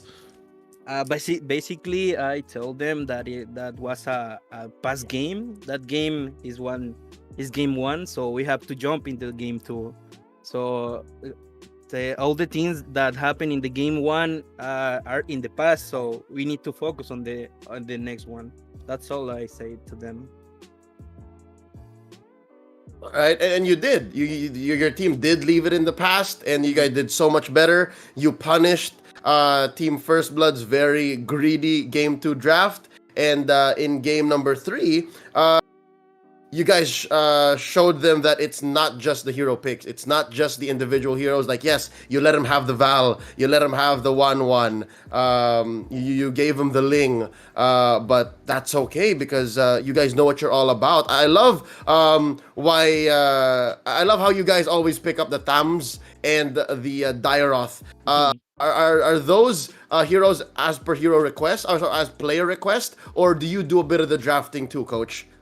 Those heroes for us are comfortable because they are beefy heroes and not easily to kill, and also they have the abilities to win in a 1v1 situation. So we and I think in this meta they are pretty good, and we work around these two picks, or not at least these two picks. Obviously, we work for any pick we can take. So we feel comfortable with those picks, and that's all. Private, I have one more question for Coach and the rest of the team, but anything else on your mind? I was actually kind of wondering, is there, I know it's kind of a risque question, is there somebody you would like to see in the finals?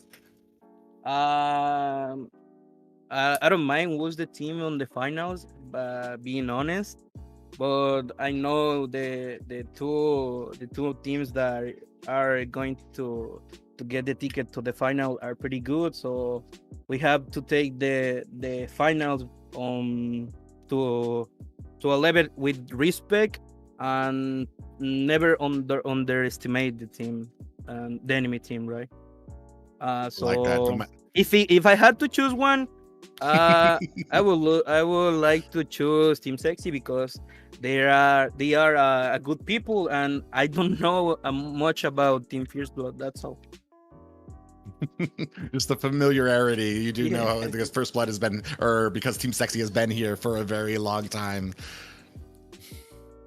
I love it. And I think Team Sexy also did want to get the revenge.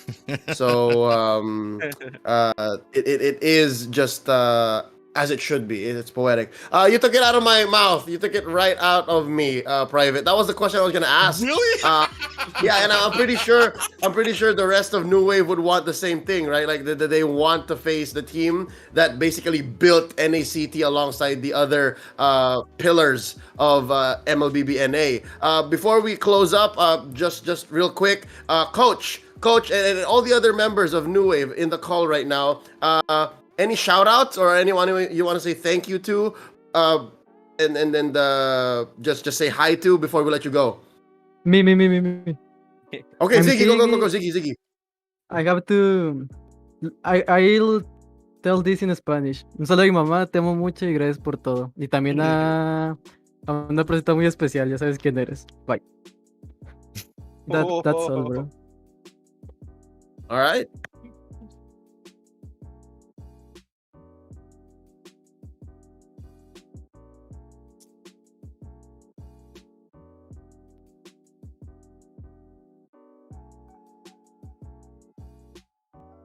All right.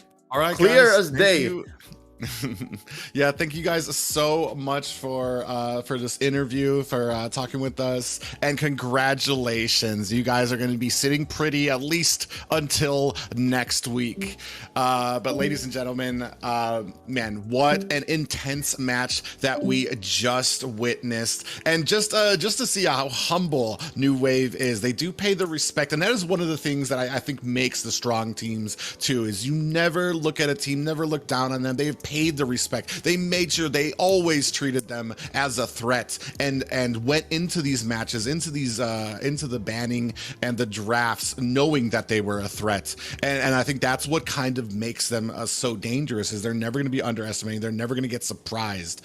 But man, intense matches. Leo, anything to add? No, I'm good. I'm just excited to see who finally goes up into the finals. Yeah, we're going to wrap it up here, guys. We have one more match, the lower bracket. But before that, we're going to toss it off to the lovely Assassin Dave.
Mikasa comes out with real world manipulation, and the turtle does actually go over to meta, and 6 join the fight here. It is a 4-on-3. We do see the real world manipulation with Cold Alter, followed by that, but is it going to be enough to see? It's still not able to get. Joybaj goes down, and Prophecy is on the run as well. As Prophecy, Luffy in a little bit of trouble here, is against 5 members of Team Medic here. Gina trying to provide a little bit of support, comes in with that blazing duet. Is he going to be able to pick up some kills? Mikasa goes down.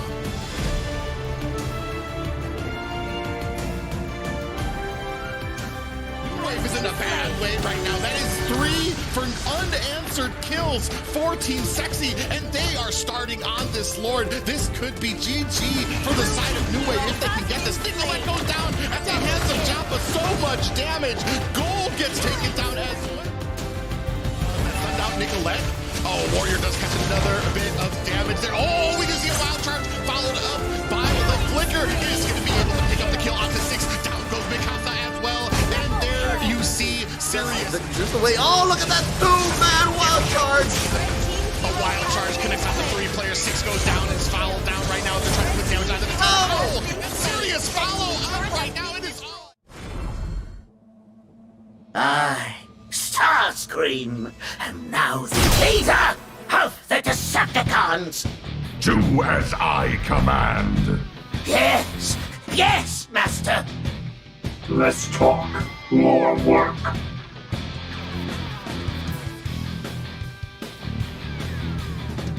Autobot presence detected. Megatron, do you read?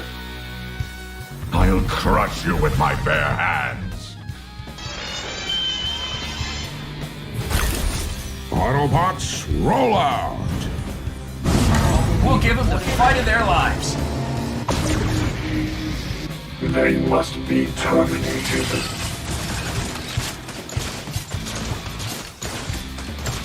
Prime told me there'd be days like this. One shall stand, one shall fall.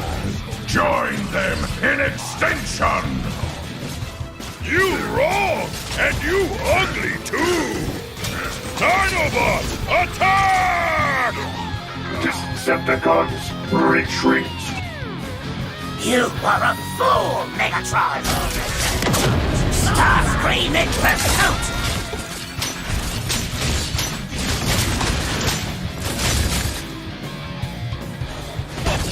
Prioritize turrets.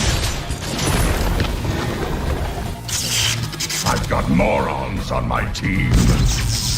You fail me yet again, Starscream. Old friend, you kept this planet safe. You truly are a worthy Autobot. Good work.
All right, ladies and gentlemen, boys and girls, sorry about a little hiccup over there. I didn't realize my mic was muted. Was too excited watching that tournament.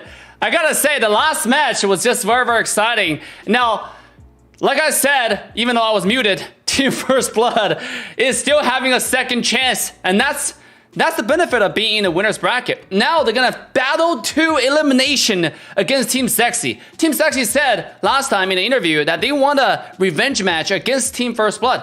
They didn't expect to come so early, and ladies and gentlemen, it is here now. It is here today. Only one team get to stay to find out how the grand final is gonna be. So it's gonna be very, very exciting. Make sure to share the stream right now with your friends. And ladies and gentlemen, just one more time, for the round 1 codes we're giving to 200 players, use the code you're seeing on screen right now to redeem 100 diamonds. Only the first 200 viewers who are watching the codes, who are using this code, can redeem it, okay? After that, it's gone. But don't worry, after the game 1 of this match, we're gonna have another round of giveaway. And to the courtesy of our developers, we'll have another 2,000 diamonds to give to 10 lucky viewers.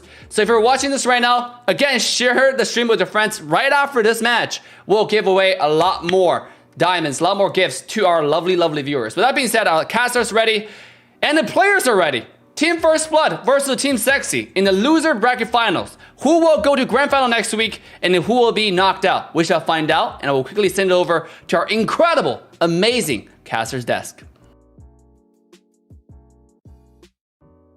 Thank you, Dave. And we are returning with the last but possibly most important match of the night right now. This is the last stand for both of these teams, Leo.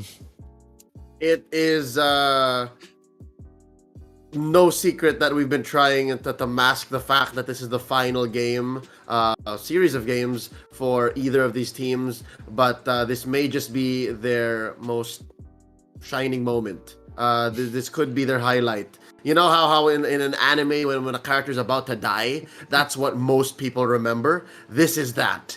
So this could be the passing of the torch by Team Sexi onto a new generation of teams to take over in NACT, or it could be proof that there's a reason why we've been here for so long. All right, so TFB has a chip on their shoulder.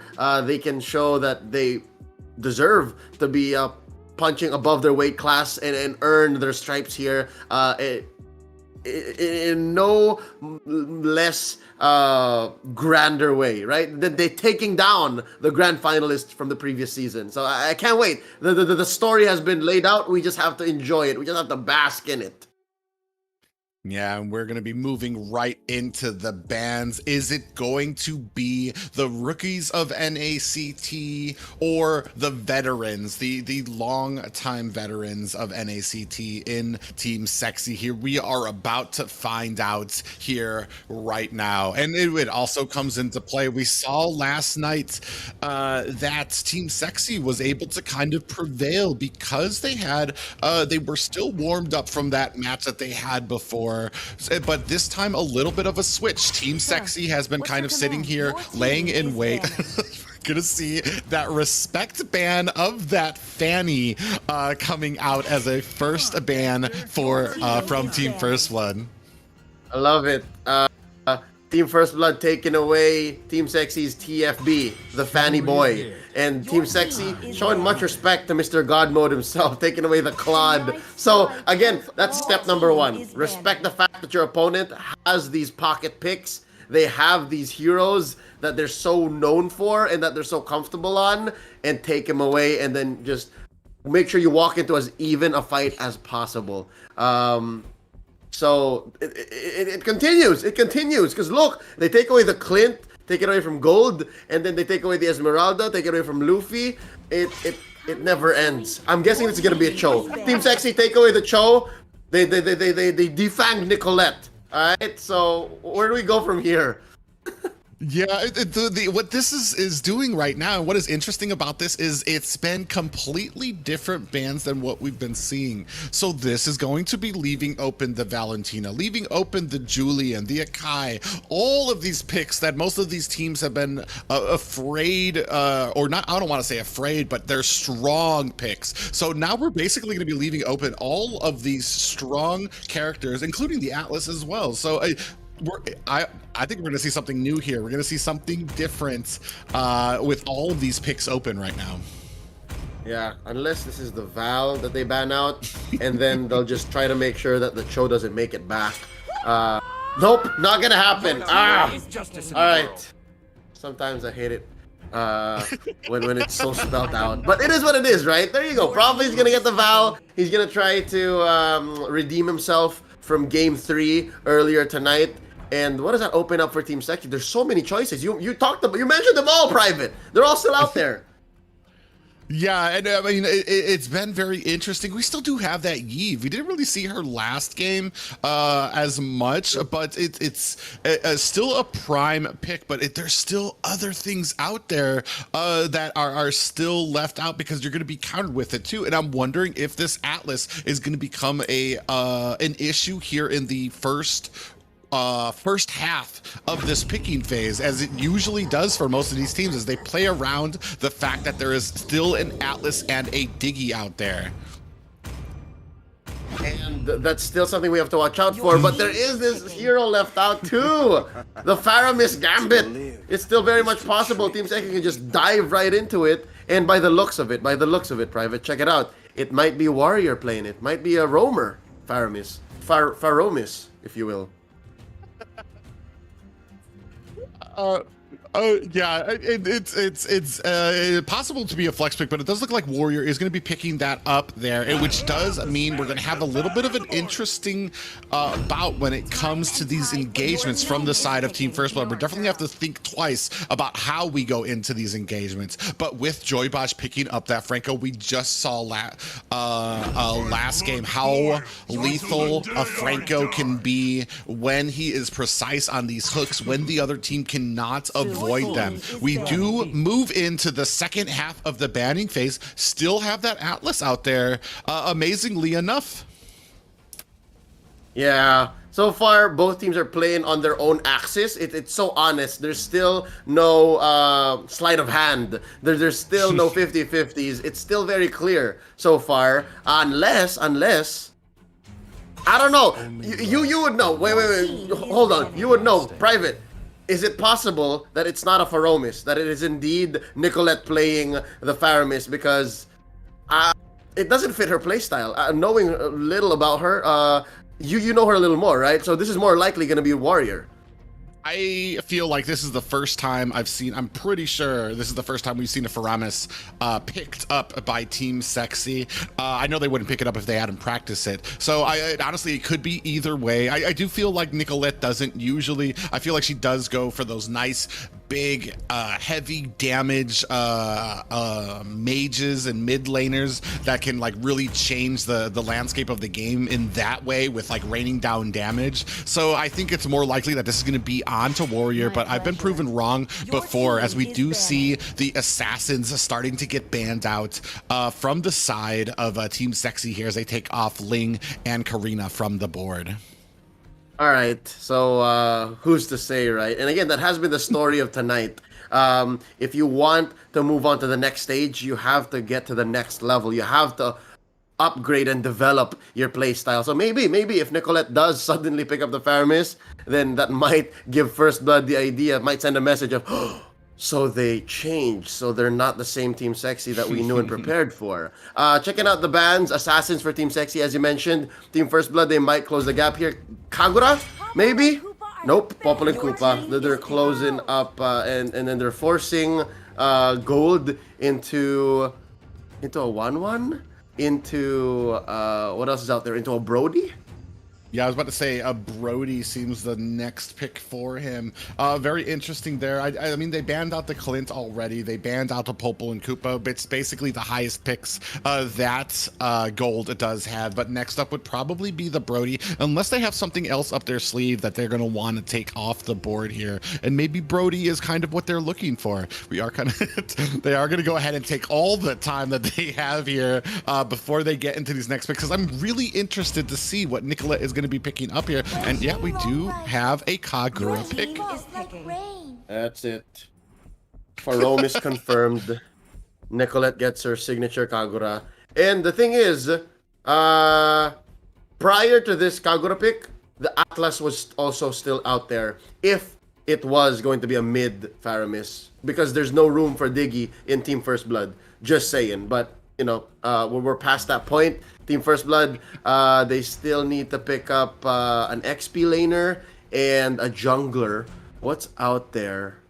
Very tight jungle choices. Yeah, right now we do still have some of those tankier jungle choices. Ooh, and still have that Julian out there. So it looks like we're definitely going to be seeing this jungle Julian. And hopefully Team Sexy is prepared, especially for this damage that he can do right off the bat as soon as he starts getting rolling. And then we have that tanky, that super amount of sustain coming in from Luffy. And now we're just waiting on this marksman choice from Team Sexy. Yeah, this is the full coverage lineup by Team First Blood. They literally can play across the map and across the tempo. There's so much they can do early, mid to late.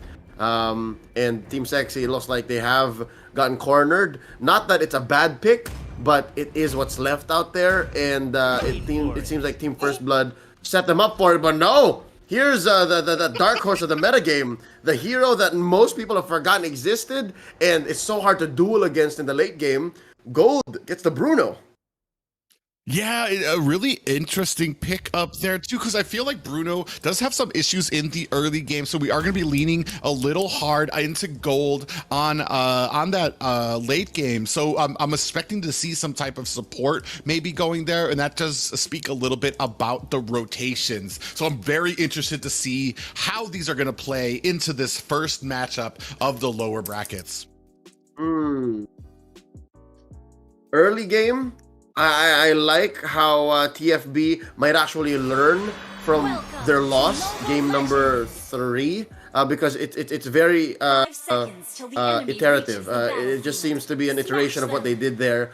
But Team Sexy, here's how they might not need the warm-up. I don't know, I'm making that call. Remember yesterday how they got into that lower bracket do-or-die match, and the fact that they were warmed up mattered? I feel like they're taking that from yesterday as well. Like there seems to be momentum. That's what it looks like for me. Yeah, and they very quickly make short work of this, cutting this lane, and they're already starting into the enemy jungle. They're very quick to start taking advantage of their early game that they have here, and it's going to be very interesting to see, like you said, that they have learned, have Team First Blood when it comes to these conflict. Oh man, Prophecy does get pulled a little bit there, and a little bit more disengagements here as we move on over to the first minute. So far, score tally, Team Sexy stole a small camp from TFB. So that is Kid down a small camp. And we're a minute away from turtle number 1. And against a Balmond, right? Against best players Balmond. Early, mid, late, it's so hard to steal major objectives away from him. So they're in great shape. Oh, look at that pull there. Joybot's Iron Hook does go wide there. Prophecy in a little bit of trouble there, as we do get a nice counter onto Joybaj, which does take him down. This pull from Warrior, from that Faramis, I mean, it's definitely adding a little something to these engagements, as he's able to kind of use that Phantom mode to get in there, get that pull, and pull back First Blood into engagements that they might not be more comfortable with. It's disgusting. If you think it's the Cult Altar that made the difference in the rework, it's that ghost form really, because he goes through terrain and then the hook pulls you in, no matter how far you're from, no matter how far he went. to get you there. And the fact that the sprint is on Warrior here makes the difference, and it's so gross.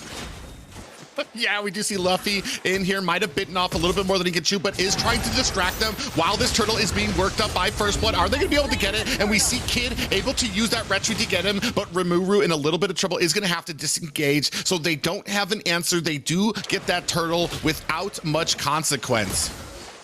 Yep, Shadow Stampede is what it's called. Remember the name. The SS means something else. Depending on where you're from, but the Shadow Stampede, it's so gross. Watch how Team Sexy makes the most of it. They're bringing the fight over to God mode. They seem to want to take Gina out of his comfort zone. Yeah, I mean, this has been the story of these last matches so far, the heavy engagements. Onto this gold lane, we have 4 members coming in here. Joy Boys is trying to get out of the way, have that cold altar, but Gina God mode does go down there, and they are, an Iron Hook just misses wide, so they're not going to be able to make Team Sexy pay for this. We still have 4 members here. They are still putting the pressure on, but very smartly, very wisely, are going to go ahead and disengage after they get what they want, which was that kill onto Gina. Yep, slowly but surely. Team First Blood, I can imagine that they might be in a mindset where they just want to keep fighting, you know, just keep trying to bounce back and maybe make short work of this comeback and stay alive in NACT Summer. But Team Sexy, I love how they're taking it step by step. This is best player in the shape that we saw him last when we spoke to him last night. He was so calm, so collected, and he knew exactly what was going on, at what stage they are in NACT Summer, and we're used to seeing him play the assassins, right? I think historically, he has been an assassin main. We know he has a great link, has a great fanny, but oh wait, different story up top. Warrior gets caught. Yeah, I mean, best player, and that is the story of all decent players when they are their own worst critique. I mean, best player did talk mostly about a lot of what he felt were his shortcomings, so you know he came into this match trying to cover on that. We do have him latching onto Joybaj here. Is it going to be enough? Fatal or lethal counter does come out and does make short work of Joybaj there.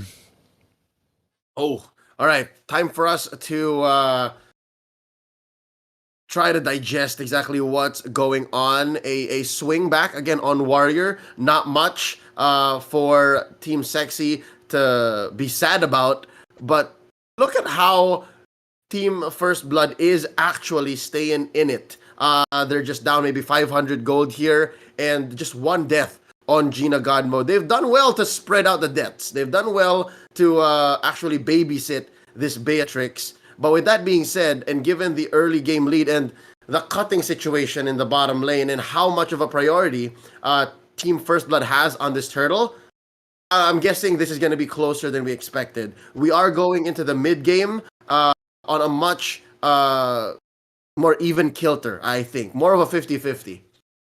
Well, it's going to be interesting to see because, I mean, one thing that I haven't really mentioned here is that we do have Prophecy on this Valentina. So potentially we do also have a Cult Altar for the side of Team First Blood as we move into this late game. Oh, and we do see this damage coming onto this tower. Really not... Oh, I thought he caught gold there, but we do see this engagement as the rest of Team Sexy comes in. We see... Look at that. That's exactly what I was talking about. The Cult Altar coming out from Prophecy there is able to keep his team up there. And now we have turned it around. Warrior goes down there. Rimuru is trying to get away. Nicolette does get picked up by Gina God mode there, and we are still on the chase. Rimuru with such a little bit of help, but is able to get away there. And what a play by Team First Blood. TFB back on the board, and they have gotten for themselves a very small lead. Quick punish here by Team Sexy. But that was mostly because Luffy overextended and bought some time for his team to take mid lane. So TFB back in the driver's seat, I'd say, not just caught up, and another quick punish. Oh, but wait, the swing back. Yeah, we do see Joybaj get taken down there. The Cult Altar did initially come out from Team First Blood, but then Warrior got picked off. We do have that lethal counter coming out, but not able to make anything happen from it is best player. So we have basically tied the score back up. It is only a 1 death spread for Team First Blood and Team Sexy here as we move into the 6th minute. So far, we haven't really seen Nicolette do her signature face check burst, and it'll be a while before that happens because Team First Blood seems to know exactly what's going on. Not a good look for Gina Godmode though. Ooh, that Shadow Stampede pulls him in. Yeah, we were just talking about that right now with that pull. Whoa, we do have a pull, and the chain pop up into a Cult Altar, which is going to help top off the rest of Team Sexy as they are trying to give chase to Team First Blood, but they do spread out enough distance to be able to get away to safety. Cult Altar so good when you're ahead or when you're at a 50-50. Look at how it made a difference here in the instant replay. Huge swing back, but Team First Blood knew how to play around it, and if I'm not mistaken, they had their own version. Oh yeah, they did. Yeah, that's what triggered it. It was off of Prophecy, so that is something that they have to watch out for, and that's what makes Team First Blood all the more dangerous. The fact that they know how to play around Cult Altar, and that they have one themselves.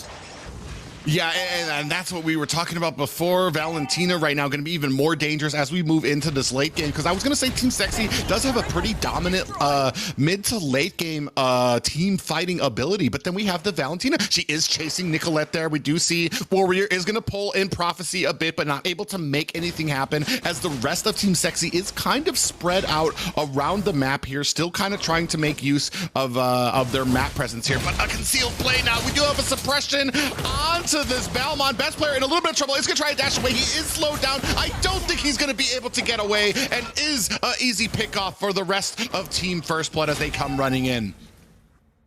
Not much permanent results in the sacrifice by Team Sexy's Gosu best player, PSG. Anyways, acronyms are very funny. I saw what he was trying to do. He was trying to buy some space on the map and then eventually maybe trade for a kill onto Luffy. But in the long run, if Gina Godmode sees you there or Kid gets to farm off of you, might be less than fruitful. And I think that's what happened there. That's what closed the gap once more. Yeah, and right now they are starting to close in that, well, I mean, they not close in, but they keep up the gold. I mean, there has never been more than like a 500 gold lead by either side right now. So both sides doing a very good job keeping the farm up, keeping the gold leads up there. We just need to watch out for this Franco and some of these hooks that have been coming out and some of these pick-off potentials as we are 5 seconds away from the first Lord. And it comes up. Not as clear a take. Again, earlier, I mentioned it's closer to a 50-50 than ever. And right now, the fact that we see gold miles away, an ocean away from his squad, might actually be the difference. Yeah, we do have that Cult Altar is activated as we start this team fight off right now. They are getting topped up here, but the first one going down is Warrior. Next up, we see Rimuru go down. This is not a good fight for Team Sexy. They are starting to disengage, but Luffy taken down by Nicolette there, and Best Player trying to disengage, so not exactly a total loss there, but this is going to open up and space out Team Sexy for Team First Blood to be able to pick up this Lord. We do have an Iron Hook on the Best Player who gets caught trying to come out there. He's looking to be able to steal this Lord. I'm not sure if he's going to be able to get it right now, but Gina Godmode gets taken out by Nicolette, so they are still in this Cult Altar of their own for Team First Blood, and Team Sexy swing this back around and are able to pick off this Lord. Masterful orchestration of a team fight, a switch between Lord on heroes and Lord and heroes, and Nicolette just kiting away Gina. Right-click Kagura is what I saw there. Killed the Beatrix with a basic attack, ladies and gentlemen. I love it. This is the Team Sexy that we came to see, and on this lovely Sunday night, this is what you love to see. That was a masterful Lord fight. It lasted a minute or so, and the use of Cult Altar, I was gonna say, I want to talk about it this way. Bye, Luffy. There is no middle ground. It's either you lean into it and blast the extra life you get from the ult, or you let him sit, cool it off, and then take the team fight. You really just have to know the timing. Yeah, it's just been super amazing too, especially with that fight. We do have minions starting to crash. We're already at inhibitor towers as one falls for the side of Team First Blood. And like I was about to say, that fight at Lord, it was just so immaculate as it looked like Team Sexy had lost too much. We're gonna have to disengage, but come right back with Nicolette helping to pick up the kills and setting up for, I guess I want to say the real zone outs, which allowed Team Sexy to pick up that Lord. It's just amazing to see, especially at this tier and this level of play. Yeah, and that now gives First Blood another question to answer. Nicolette, though, ooh, did not stand a chance. Yeah, just a little late on that Cult Altar, not able to save Nicolette there. So now the rest of Team First Blood is engaging on here. Are they going to be able to pick up Rimuru? Looks like he might be in a little bit of trouble here. Is trying to survive with those abilities, but does get picked off as well. So that is a 2-death trade. Well, not even a trade. There's an unanswered for Team First Blood, and we are still at a 9-10 game here and starting to spread out this gold lead a little into about a little under 3K right now in favor of Team Sexy. Yep, and that swing back, the gap closer in the advantage goes over to the hands of Prophecy. He is the one to thank. The fact that he always steals Cult Altar allows Team First Blood to lean into the aggression and close that gap. Concealed play coming in. Yeah, we do see that come in there. Now Warrior gets taken out early. This does mean that we do not have a Cult Altar for Team Sexy, and they very wisely disengage. They're not wanting to fight this without that very important roaming ability there. Another hook does come in, does connect onto Nicolette. That's not the person that you want to go, as we do see that immortality activated. Now they're going to be able to take down Joe Boys. That Cult Altar is activated for Team First Blood as Gold gets taken out, and now they are coming back here as well. We do see that Cult Altar activated for Team Sexy, and he's going to top them off as they do re-engage here, but I'm not sure if this is a fight they want. Luffy is taking a considerable amount of damage, followed up very sneakily by that lethal counter, which finishes him off. Good trade for Team First Blood, though. Luffy for gold. Anytime you can take out the Bruno is a good time. And you keep doing that over and over and over again, and this 11-11 is going to end up into a huge lead for Team First Blood. So far, it's so clean. And now, oh, nice chain. Yeah, you see Nicolette able to get that kill, even with that chains put onto Team Sexy. You think that they have the opening, but they don't. But First Blood doesn't. And Team Sexy able to turn it around into a kill onto Kid there. And they are going to go ahead and go into this Lord. There's not much you're going to be able to do to stop it, especially against best player on this Balmond with that combination of the Retribution and the lethal counter. So right now, in a little bit of a bad way, we do have a Luminous Lord coming in. Only 2 towers left on the map for Team First Blood. Man, that chain was so good to look at, but there was no follow through. Half of the team was across the river elsewhere, had a different plan. So we're seeing here how maybe Team First Blood has communication problems. Maybe there was one call, and then the perfect chain knocked up 4 dudes, and there was nothing there to catch them on the way back down. So they have to work on that. Number 1, priority is to defend this Lord first. Already top lane has been penetrated, and Nicolette's bursting down Uranus. What? Luffy didn't see that coming. Yeah, that Shadow Stampede does punish Luffy as Nicolette is able to go ahead and reclaim and take him down. We do have minions crashing down at the bottom as we have that Luminous Lord coming and stomping his way to the top. We really don't have the minions synced up the way we would like to for Team Sexy here. So they're all going to go ahead, try to make something happen here with this Lord, but I'm not sure they're going to be able to before this minion wave at the mid lane. And here they come. We do see that Shadow Stampede is going to pull back. Joy Bashu is going to flicker out of the way. Cult Altar coming from First Blood as they do land the hook, but it hits a minion. That's not what you want. Cult Altar of Team Sexy, their own, as they take down all of the inhibitor towers for Team First Blood, and they are going to go ahead. They've done their job. They know what they need to do, and they have disengaged. Private, you know what's sexy?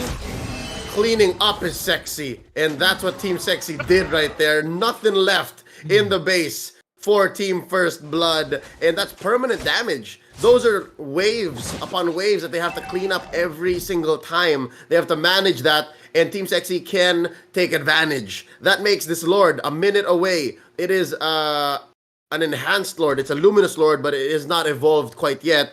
All the more a difficult hill to climb for Team First Blood. Looking at the items here, oh man, it's been tough for Joybot. Just the bare minimum, the essentials he has here. Just 3 core items. For Team Sexy though, you see that Warrior's doing great. And now another fight!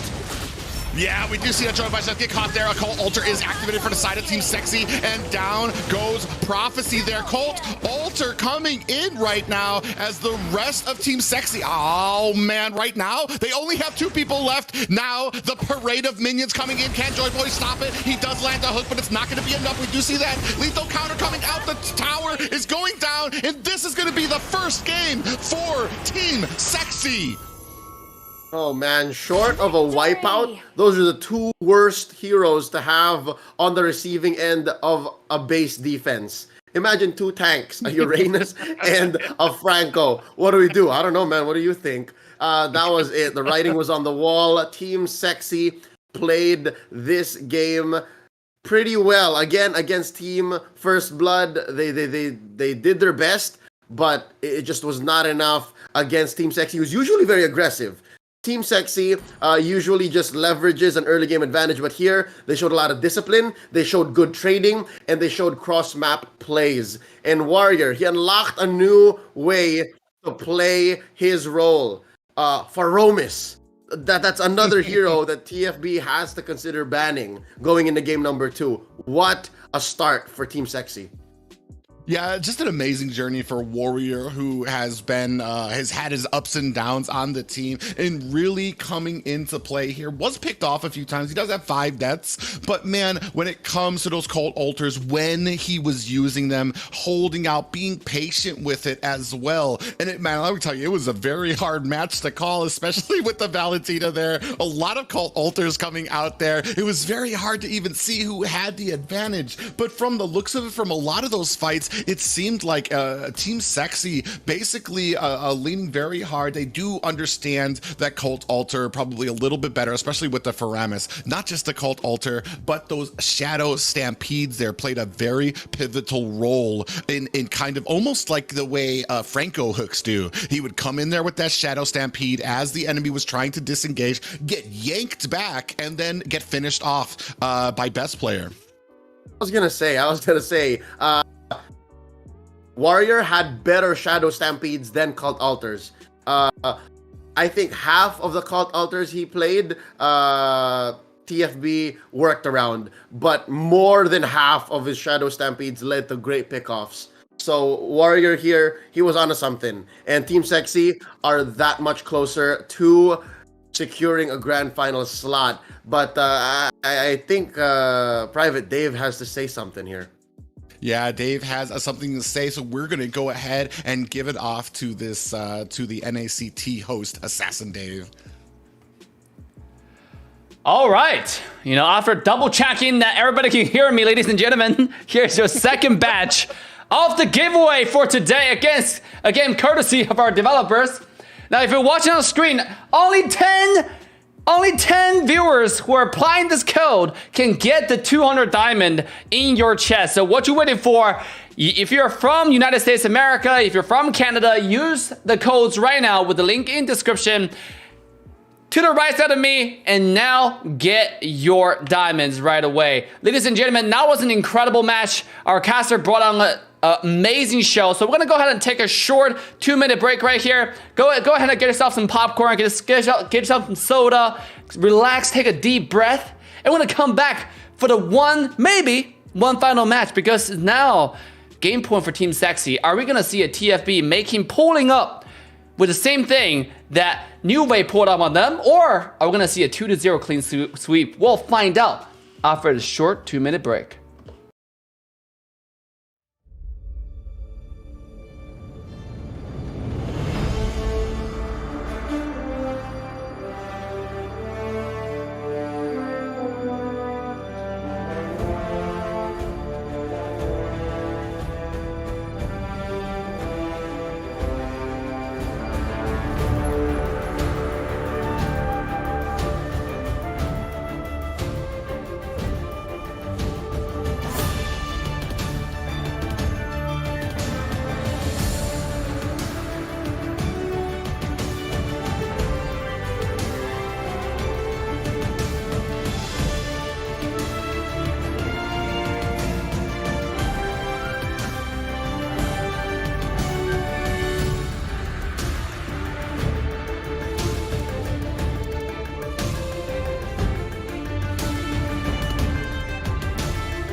right, ladies and gentlemen, that was a quick break. You know, now it's time for some excitement. Now it's time for the one, maybe potentially the final match of the night featuring Team First Blood and Team Sexy. Are you ready for the excitement? Have you invited your grandparents and your grandparents' grandparents to come here and watch this tournament? Ladies and gentlemen, the players are ready, the casters are ready. So without further ado, I'm gonna quickly send it over to our incredible, talented caster's desk. And make sure to follow our King of Potatoes, Private Dancer, as well as the King of STA, Mr. Leo. Welcome back, guys, and what an intense first match that was for us. We saw the veterans in Team Sexy put on a show for us, a very dominating a use of this composition of that Faramis that we've been seeing here and might potentially see that kind of band out there. Right now, I love seeing something new than the standard that we have right now, the standard status quo of like tanky builds. That Faramis has been adding something very unique to these matches so far. Yep, another hero that may skew the meta as much as Valentina. Here in game number 2, what we just witnessed is Prophecy on the Valentina was great, but it just wasn't enough. Again, as you mentioned, Team Sexy seemed to understand how to use Faramis a little bit more. So replicating that as Team First Blood might not be the best solution, might not be the best approach.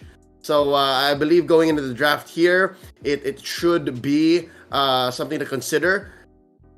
As it has unfolded in at least Southeast Asia and other regions, Valentina might not actually be that important anymore. It might actually be a specific hero, not just a must ban or must pick. It might just be something of an important strategy, not just the boogeyman. Yeah, something very specific. It's starting to look like we saw there. I mean, it was people are starting to learn. She's not as new anymore. People do have plans for her. They do know how to work around her, that we've been seeing, especially with the last match. I mean, she can take the ults of the opponents, but can she use them to the expertise that the home hero can? And we kind of saw the answer wasn't she wasn't able to was Prophecy able to use that cult ultra to the efficiency that was needed for his team there. But right now we're gonna go ahead and start off with these bans. We do see that Claude and Fanny picked off those early game respectful bans. Yep, would not be surprised if it pans out very similar to game number 1, wherein it's a lot of the comfort, you know, Fanny, Clint, Lunox for TFB, and then Sexy, Claude, Esme, Cho, but there seems to be a change in the wind already. Faramis taken out, second ban. Now that leaves Cho. Maybe Cho. Oh, no, sorry. I correct myself there. Yes, might be Cho for Team Sexy here in the third pick, and then they prioritize a trade for that first swing out.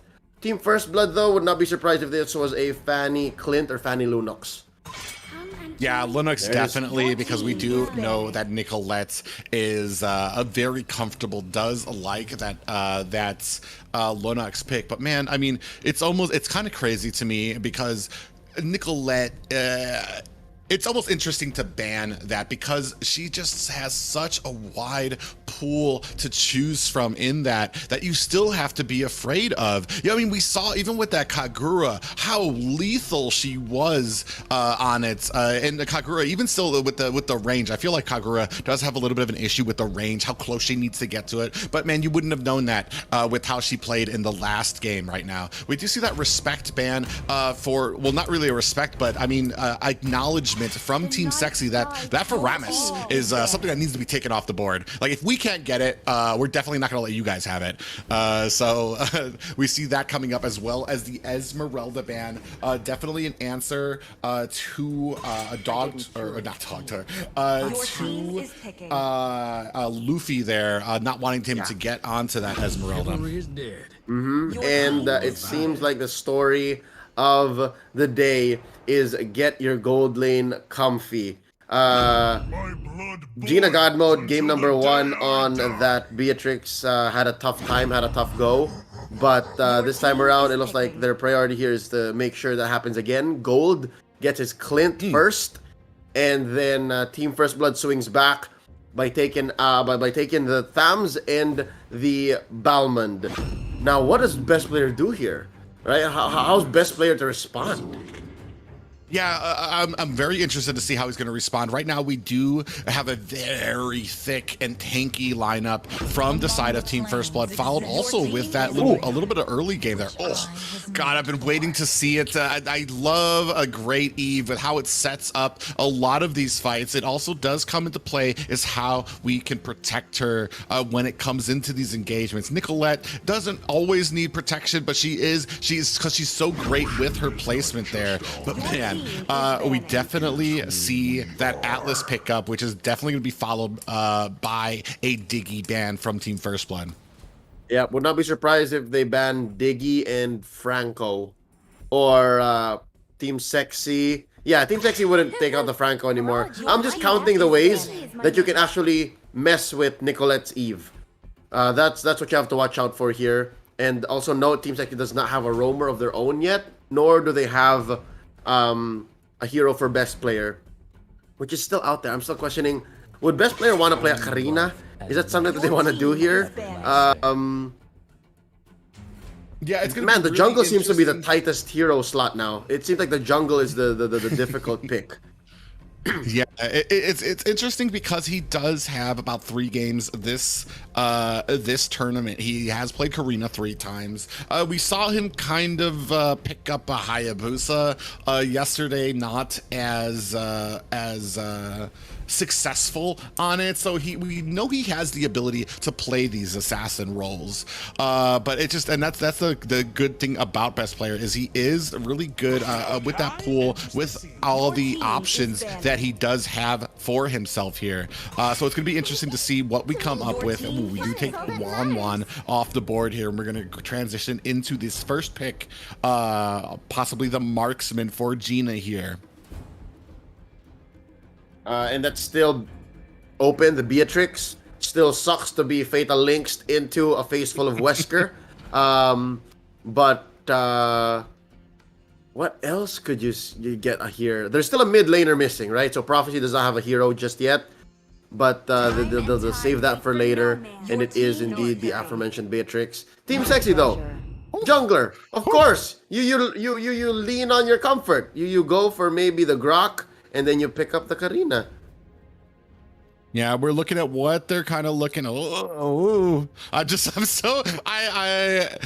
know that he is more comfortable. He does like that Grok, but dancing around different possibilities here with this Karina pickup. It's going to be very interesting to see how it melds into here. You're definitely going to have to think about that as you're playing a Beatrix, because it doesn't really matter where you're at the map. You're always going to have to be thinking about what angle is best player going to be coming at, because you need to get away from it. Because I mean, if he connects onto you, there's not going to be anything that's going to be able to stop him. As we get into mid game, the amount of damage that she is able to do, like in an instance, is too much for most any type of mage or any type of marksman who's just standing there. So they're always gonna have to be thinking about kiting, and it's gonna be very interesting to see when these fatal links come out from Team First Blood.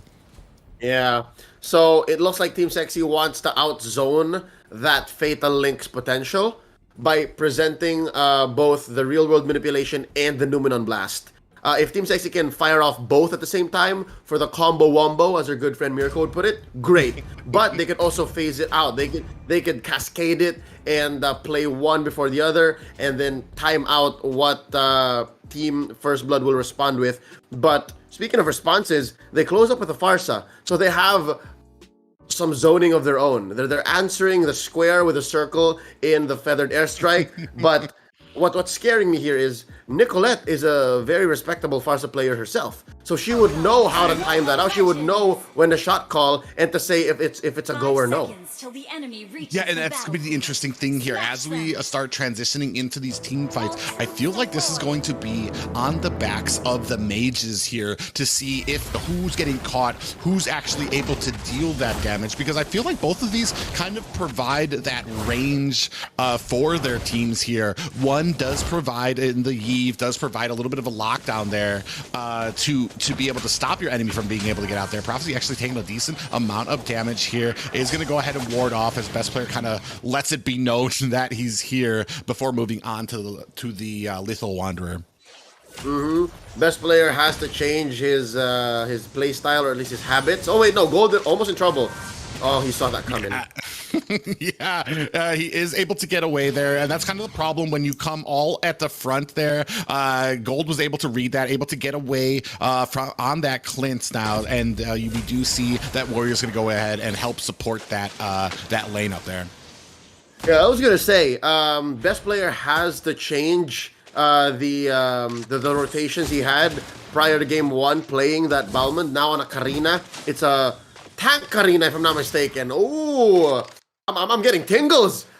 This is telegraphed by the emblem, right? I don't often see jungle emblem into burst Karina, but man, best player is playing with my emotions because the boots say otherwise.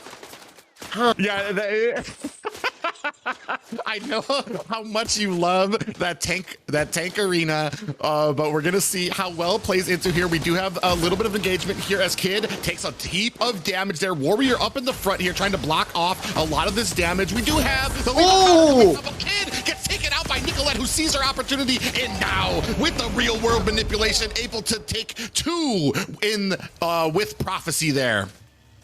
That's dos kills for Team Sexy. And when it all gets scrambled like that, when it gets messy, a squad like Team Sexy with their veterancy and their experience and their wisdom comes out on top. Look at this. Team First Blood had the whole shebang. They had great engage. They timed it out. They chose their targets very clearly, but Sexy just knew who to engage with, what angle, and how to take it back. Now they're at 3-0, 1k ahead. Luffy's gonna get punished here, and then it's gonna open up this turtle for free unless...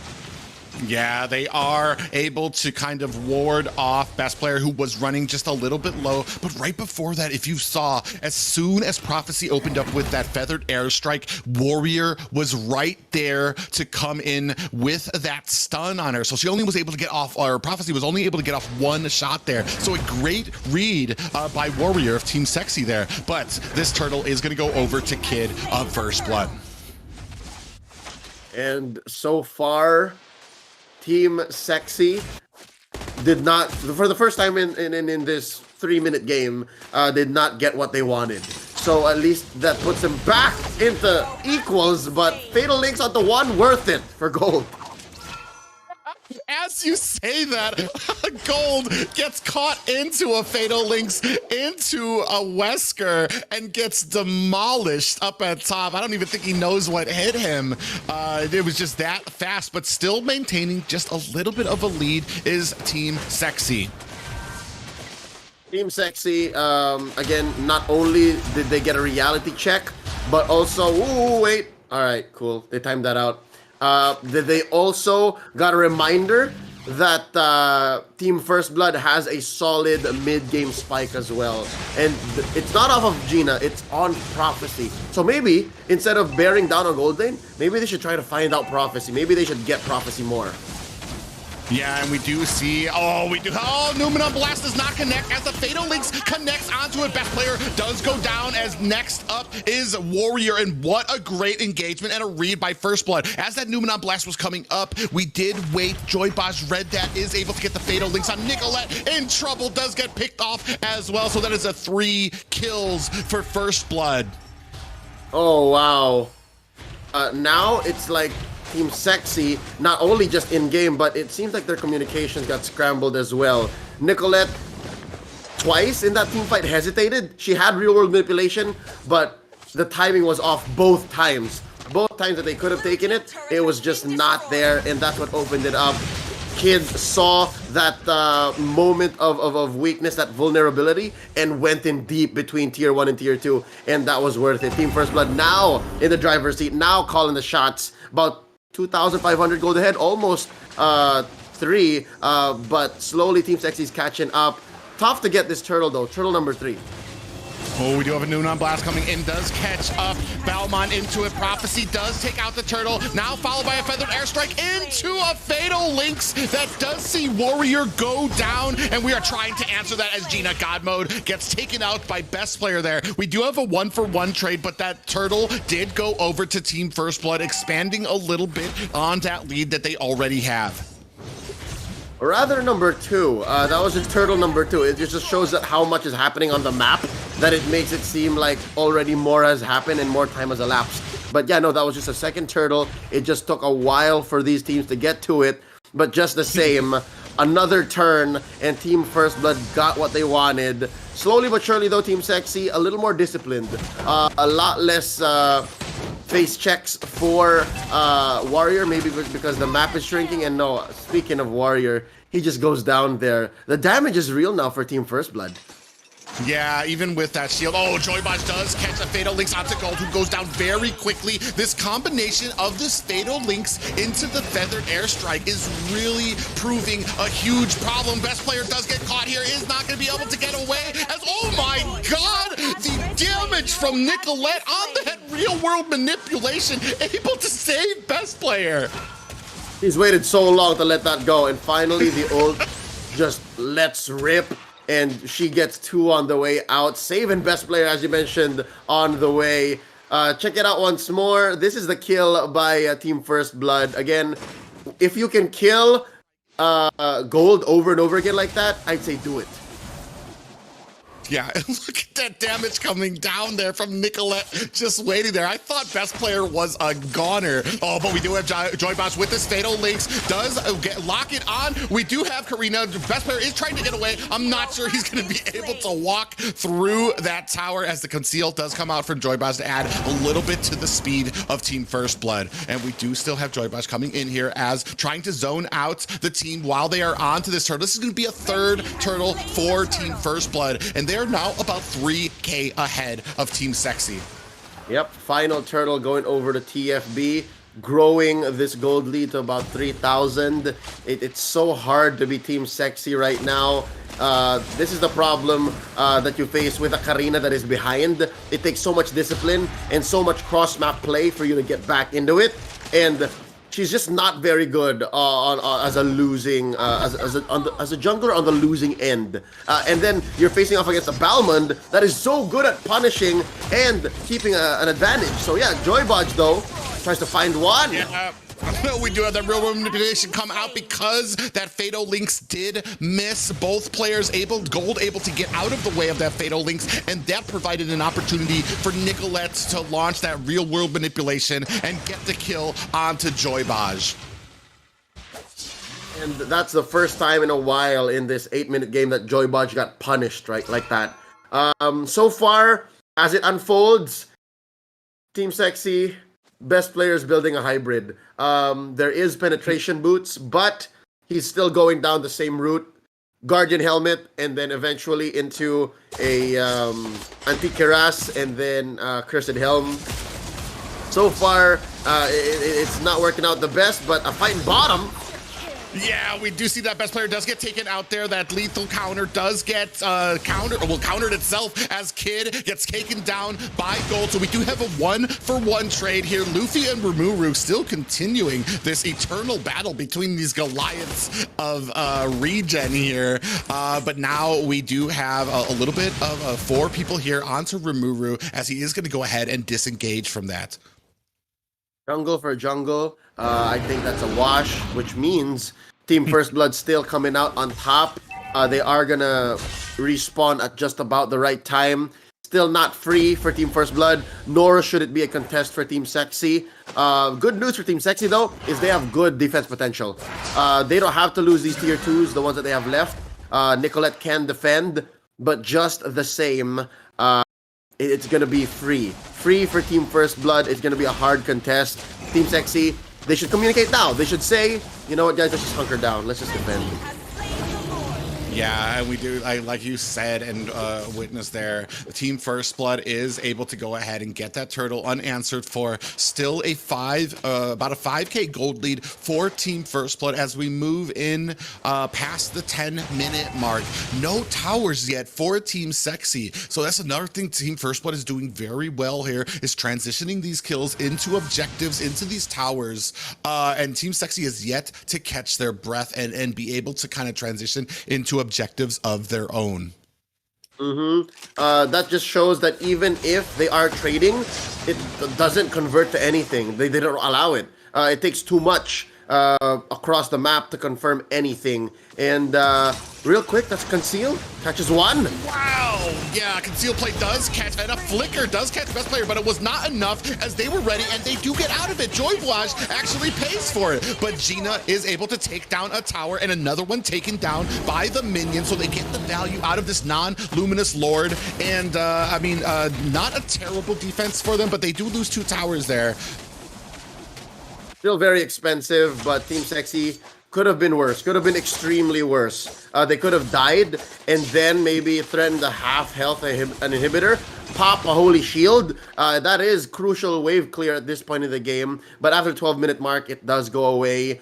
Still, it's so tough to be Team Sexy right now because you're staring at a map wherein not a single turret goes down. But look at this. I think Ryuru's trying to make some leeway up top. Yeah, he's going to be split pushing here. This is kind of what you want to start trying to do when you're behind, kind of keep the fight. But this does mean that Team Sexy might not be in the greatest position for any type of team fight that happens. We do see 3 members coming into 4 here right now with the Fatal Links into that feathered airstrike, and down goes Best Player. That Numenon Blast does come on to a stun onto Luffy and Kid, and Nicolette gets caught into a lethal counter there, and Warrior follows suit as well. But Luffy does pay the price with his life, but that is a 1-for-3 trade. That's Rimuru here by himself. Oh, what was he thinking? He was by himself there. He saw the team. He had to know that they were rotating for him. He's trying to create some space for Team Sexy after suffering those kills. That is a squishy Uranus. I would like to see what kind of items he has on him, because you see that? I think all it took was like 2 dudes. Given Gina was one of them, and that's it. That's all she wrote. But now underneath the turret, Joy Blage gets punished. Yeah, he does. He does. It seems like the Team Sexy is able to read some of these really more, I want to say, out there fatal links. So they're able to get away from that and punish Joy Blage. It's just when we get into these mingles, into these team fights, which Team First Blood does not let happen if they have Atlas down. And that's been one of the smart things about these engagements for Team First Blood. Oh, the answer back. Yeah. Oh, all it takes is 2 pops.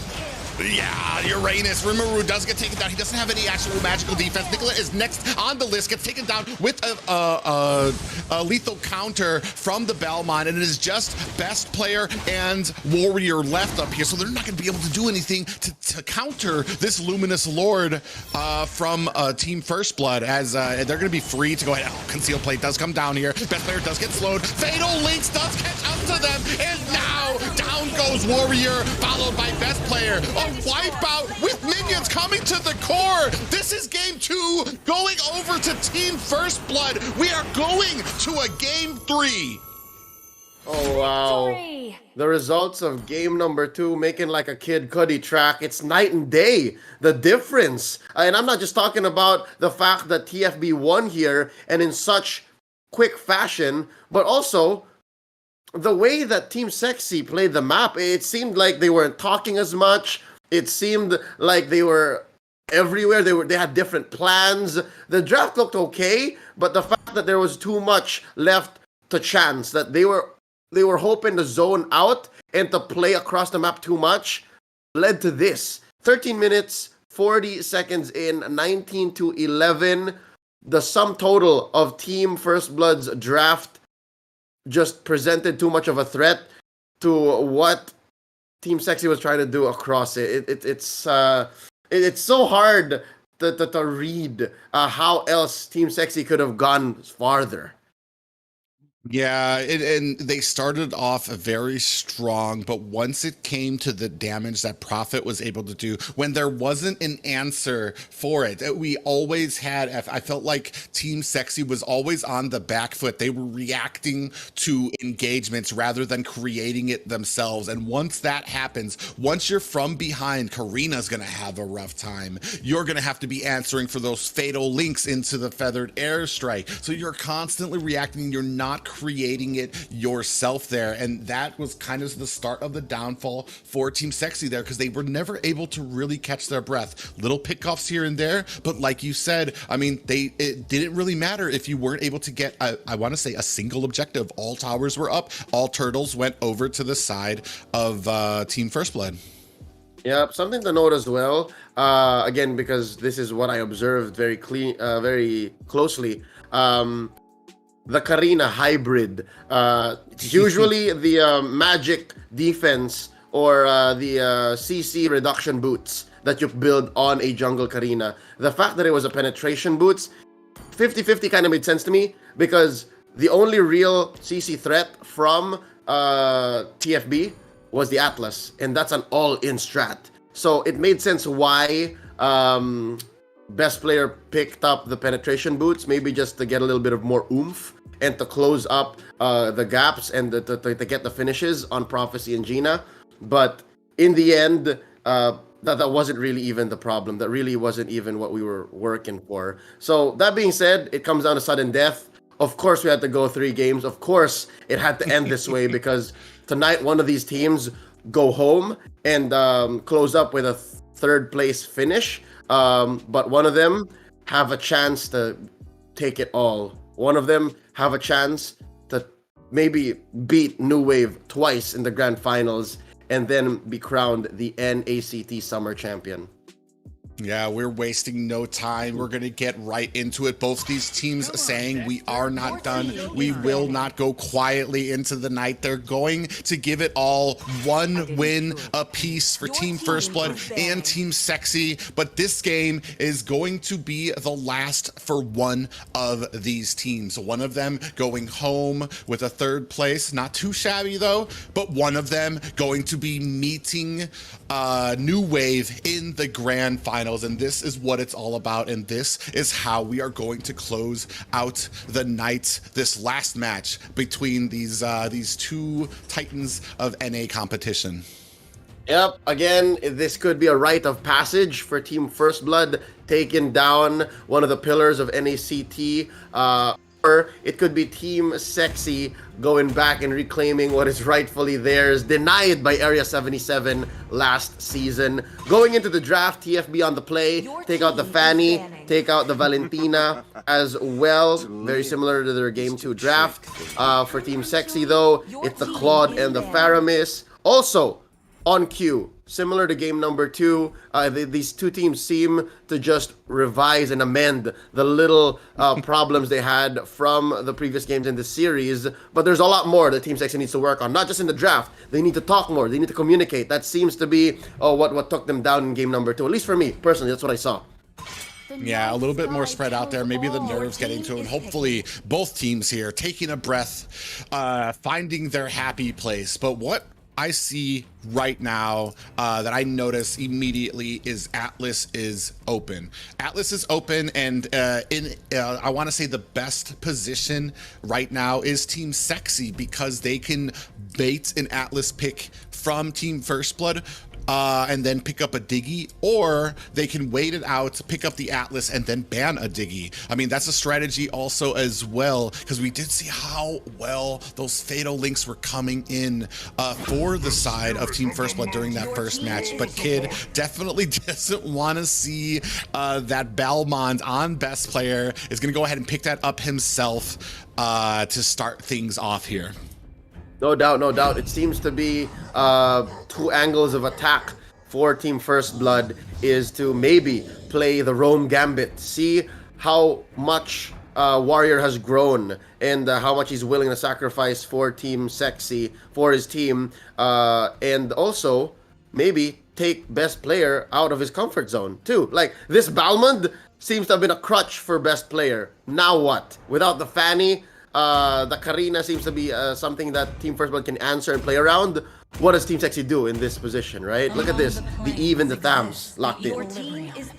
Yeah, locked in again. Definitely not giving up on it. Nicolette, from the early game, Nicolette, we saw her able to pick up 2 kills right from the start, and very skilled on it, and definitely feels like this is something that they can kind of transition into a victory here for their composition. They do give up the Beatrix to Gina God mode here, so that's going to be the answer from Team First Blood, and I'm definitely wondering what we're going to change up here too. Are we going to allow that Farja, or are we going to have an answer for the backline for what we're going to potentially see on Prophecy, who has been continually impressing me? Because I mean, we play these tanks, or not these tanks, these mages, and you wouldn't know that he started out this competition, started out on this team as a marksman main. Yeah, gold laners and mid laners, they seem to share a lot of principles and fundamentals. And yeah, I would second the motion. I would like to echo what you just said. Prophecy is stepping up so much, and he is such a key to TFB's success here, and potentially maybe even the run towards the grand finals. But for now, we will see if Warrior does play the Atlas Gambit, or if they try to skirt that, because it looks like Team First Blood went ahead and made the call for them. If you play the Atlas, suffer the consequences. We already have the Akai. Yeah, it's going to be very interesting. Oh, but we're going to go ahead and pick up Ling for best player. And of the mechanic of all the players with the mechanics to play Ling, I do like best player's chances on this Ling, because he is just such a mechanically gifted a player here. It's just been a while since, especially since the meta changed, to be able to see him play one of these heroes that have that very high ceiling, that very high skill cap for those types of mechanics. So I'm very interested to see how he performs here. Yeah, best player is a jungler's jungler. Like he comes from a long line of assassin players.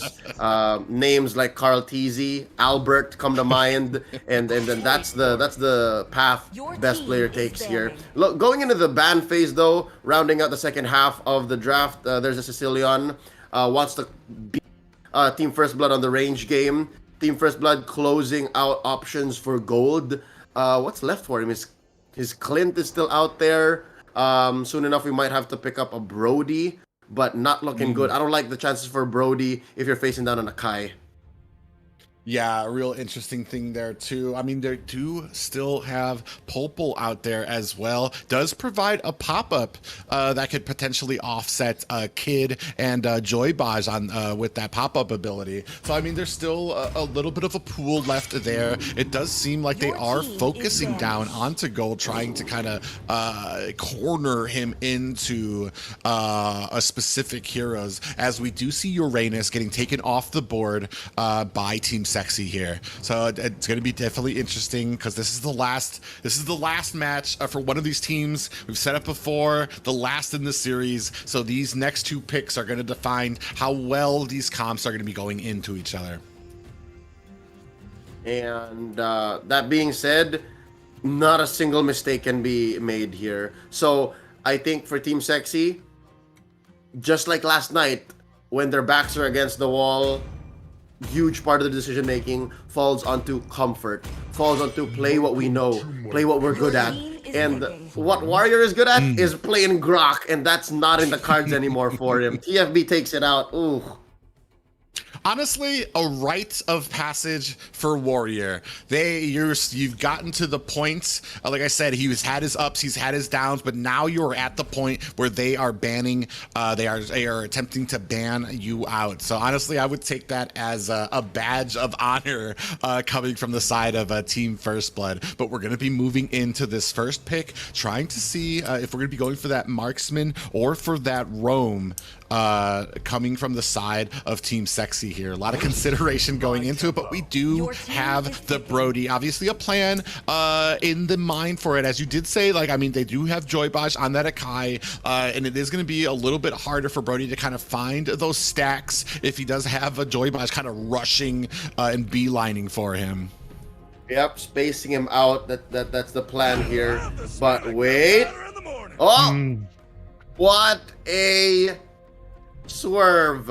Is this going to be Luffy on the Akai? Silent Akai is not unheard of. It is unorthodox. It is unexpected, but it's not impossible. It's not as ridiculous as XP Lane Layla or something. But yeah, no, I can see how this sucks for Team Sexy, because by picking up the Franco, you mess with the Eve and you mess with the Ling. Oh. Yeah, it's you do mess with them, but you pay for it with the potentially not as strong as of an XP lane, or somebody who's not going to be able to clear lane as fast as his counterpart Rimuru there. So we're going to see how well this plays into it, as we do see Warrior picking up that Atlas. It all comes down to this. I wonder if it being an XP lane Akai makes a difference, and putting it in the hands of Luffy, and that's why Team Sexy gave the go-ahead to Warrior and say, okay, you know what? Atlas is fine. I think it won't be as disruptive as a Joybaj Akai.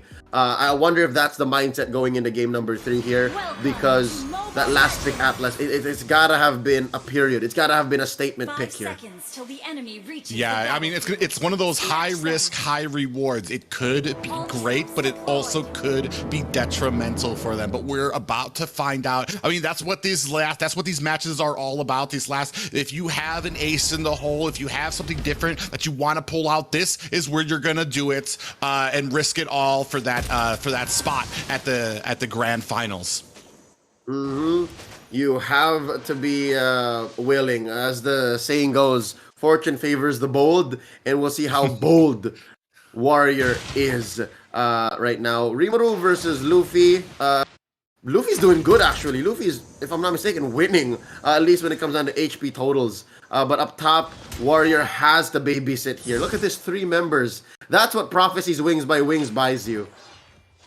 Yeah, just a lot of movement, a lot of ability to kind of transition from the mid onto protecting, we do see a hook landing on to Nicolette, who is going to be able to get away with just a sliver of health, and that possibly is just a little bit of an omen, a little bit of a sneak peek of things to come, and what you need to be worried about with this Franco, and another hook lands on the gold, who is not going to be able to get away and does not have the luck that Nicolette does, as Warrior is going to have to disengage here. Very, very hard early game for Team Sexy, and that is an understatement. They're trying to make a difference down bottom, forcing out a Tempest of Blades from best player, and Luffy might actually survive. Yeah, we do see best player coming out. Are they going to be able to juggle around here? He does pick up the kill on to that Akai. So Luffy does go down there up at the top. Unfortunately, Team First Blood not able to make something happen there. So it is a 1-for-1. It is a 1-1 game as this turtle is up. But just the same, you're facing off against Kids Balmond. You are a Ling. Your scaling just isn't there yet. Yes, you can go in for a cheeky retribution, but it's not going to happen. Team First Blood, much to the chagrin of Team Sexy, Team Sexy is going to have to play from behind again. Team Sexy is going to have to scale up and then find a window wherein best player is ready to go. Yeah, unfortunately, taking a little bit too much time for that setup. It did look like Atlas, it did look like Warrior and them were starting to set up for a gank onto this top lane, but very wisely, Joybaj coming up there to the support does spot it out. We do have the feathered airstrike coming down. She was not able to get that purple buff away from best player, but just the damage that she's able to do for it right now is starting to kind of it's going to start eking in the favor of First Blood. In this engagement. Up at the top, though, we do see that that Tempest of Blades comes down. Gina does get taken out, but also best player getting taken down as well, and Franco answers that as well. So that is a 2-for-1 trade there in favor of Team Sexy here right now. Rimuru in a little bit of trouble, does disengage here, had to activate that Cauterant Inferno to get away. Oh, Private, look at the money that Team Sexy is making, chipping away at this outer shield, at this outer turret energy shield. It's lovely. And the placement by Kid here, gonna try to find one. He has DLC. Gonna be able to get away from that lethal counter as the feathered airstrike does come down. Is just, oh, look at the dancing here by Gold. Is he gonna be able to get away? He does flicker away. Hook does go wide. Gold able to read that as Nicolette gets taken away up at the top. And it looks like it's Team First Blood's turn to make money. Look at this. They will go ahead and cut that wave. Watch out from the bush. And, oh no, they're pretty honest. Okay, so at least First Blood knows that they're in the lead and that they don't have to play on deception. The fact that they can intimidate Team Sexy into these plays or making them think that, or at least letting them know where they are, make sure that Team Sexy has to play on discipline. And there's another hook.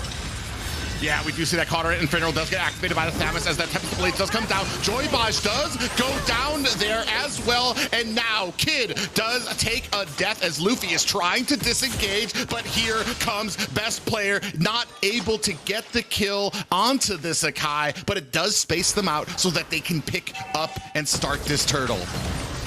Scrappy game. Less than 5 minutes in, and we're trading bodies. That gold lead has gone up and down to either team, left and right. Yeah, we're only a 200 gold lead. Oh, but best player getting taken out by Gina here. And man, it seems like they have the element of surprise. All of these bushes, like, I mean, you have to fear that Beatrix with that Wesker. You have to fear Joybaj, who is coming in here, does get slowed. Here comes the feathered airstrike. Prophecy does purify out of the fatal links, but Warrior in a little bit of trouble here, dancing around the tower. Joybaj taken dangerously low. Nicolette able to pick up the kill, and here comes best player, the flicker for Gina, but oh my god, best player gets a face full of shotgun and gets taken down. This is my boomstick, says Gina, and so far it doesn't seem like the Beatrix needs any items. I guess that's what Weapons Master buys you. The 15% damage increase on damage items in the early game makes it seem like it's the mid game, and that leaves best player here reeling. 1, 3, and 4. It's so hard to scale if your early to mid game is this difficult. And they finally get a shutdown on the Gina, but it might be too little too late. Yeah, I mean, Nicolette there with Rimuru able to take out Gina. But I mean, we can see right here as that kill does go down onto Gold. Warrior kind of dancing around the tower. But as Ling comes back in there, watch him get taken out here. As soon as he goes into that bush, boom, gets taken out by best player. So much damage. Surprise. Gina God mode, not even getting that first core item, but it's enough to have these Legion swords. The swords already suck. They sting. Yeah, they do go ahead and get a 1 tower. That is going to be the first tower of the game. Oh, but we do see Luffy coming in here with that heavy spin. Best player is going to activate that Tempest of Blades now. Is going to go ahead and be able to get away with that Finch pose. So a decent position is Team Sexy here right now. All about to meet in for this turtle. Oh, hooked up into the feathered airstrike. And unfortunately, down goes Warrior. And that is going to open it up for this next turtle going to the side of Team First Blood. Maximum range on Prophecy's feathered airstrike. He knew exactly the circumference of the tip of that ult, and he was hitting it. And that was enough to space out between the real world manipulation and what the turtle take was looking like. And then everything was in place. Everything was in place for Team First Blood. So with that being said, this 1k gold lead that they have, very, very small, right? Very, very small given how much of a hard time best players having and how big of an effect Gina has had on this early game campaign for TFB. It's still anybody's game, but the fact is, we haven't seen Nicolette on the board as much. Maybe it's the burst factor. Maybe it's the fact that she isn't on that Lunok, she isn't on that Kagura. She isn't even on that Farsa. It's on Prophecy right now. Yeah, and that's the thing right now. I feel like we have not been able to shine with Nicolette yet, at least in the last and this game right now. She's kind of been very safe. I mean, that's what she's known for, is her positioning has always been outstanding. And most of the deaths that she does take is usually when her team is so overwhelmed that we're kind of knocking on death's door for that last core push. But I mean, and that's what we're waiting to see here, is for her to get into the game, into that position. But I mean, like you said, there's a lot of scary things out there, especially that damage that can be coming out, that hook from Franco, so it's very hard to find the positioning for that. Yeah, so far the map is even kilter. If anything, Team Sexy did well to protect their structures. Rimuru here gonna survive, but it's all about recovery for Team Sexy, and slowly it looks like their mental game is looking good as well, looking much better. We haven't seen any huge fatal links just yet, so maybe the best is yet to come. The best is yet to come for Team Sexy. Yeah, and that's what we're waiting for, is those fatal links to start coming in, is for this team play. We are starting to transition out of the laning phase of this game. I mean, look at it, still within a 1K gold lead for these teams. So we're both on even playing field. Warrior does come in. Is he going to be able to get that? He does get the stun on, but Prophecy able to wings by wings away. So he does. So Team Sexy does not waste that fatal links just yet. Given how the early game has gone, the next best thing was maybe for Warrior to have been in between Death and Team Sexy, but as it is, he's just doing his best. Again, he's growing at a pace that most new players in the league haven't yet, under a team as prolific as Team Sexy. So it makes sense. Yeah, he's doing the best he could. And so far, again, he hasn't quite found the ultimate yet, but that's what you get when you're facing off against an Akai.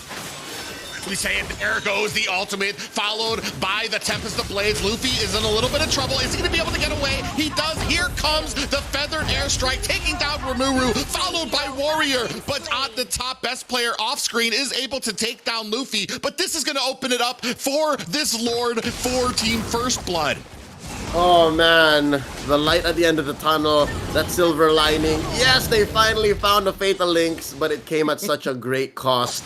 Again, the fact that it was these chunky heroes for Team First Blood that walked into the real world manipulation, and the setup just did not have a good follow through. And eventually Gina God Mode found all the free hits, and that's all she wrote. Free Lord for Team First Blood. Beneficial trade for them, and a 3K gold lead. Ooh. Oh God, and there goes Warrior getting caught again, and here comes the Feathered Airstrike, makes short work of Warrior. Just talking about the damage from Prophecy there. So much, not even Warrior can withstand it, and right now there needs to be a plan from Team Sexy. We need to start communicating. We need to get onto our feet here, as the Lord is kind of crashing into the bottom lane, followed by the rest of Team First Blood. And here it comes. We do have Kid coming in with that spin. He is going to use that lethal counter to take down Rimuru, and they're not going to be able to get this inhibitor tower. So the push not exactly going their way, as at the top, the split pushing by best player is going to be able to get that, and now we are at the inhibitors at the top. So kind of an interesting trade there by Team First Blood. It's a trade that you can take if you're Team Sexy. Beggars can't be choosers, right? You can't be too picky, and I think that's a good win. That is a clear win for Team Sexy, and that's in relative terms, given how far behind you are and how little of the map you have control of, especially in team fights, not even to mention team fights. The fact that best player still has his mind on the game and made the right call, the split push, is a good sign. Also, the fact that they defended, they did not lose any inhibitors, is still showing signs of life for Team Sexy. Now, with that being said, I think one thing that should come out in their communications, one thing that they should mention and talk about and decide on, is the fact that we are on the back foot, fellas. We are on the defense. Let's play from behind turrets, underneath turrets, inside our base, because I think this tier 1, not something worth defending.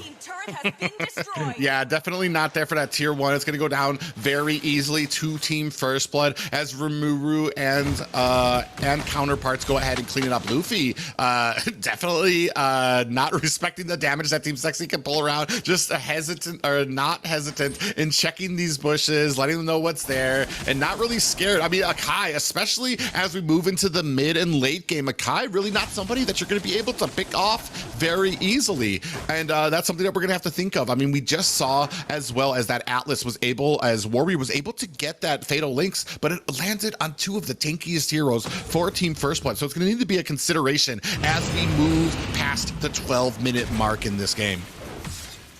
This spawns in the Luminous Lord, and Team First Blood makes quick work of it. Now at half health, Warrior gonna check in with a conceal and a perfect match, but best player in Warrior goes down. That was so quick, too quick.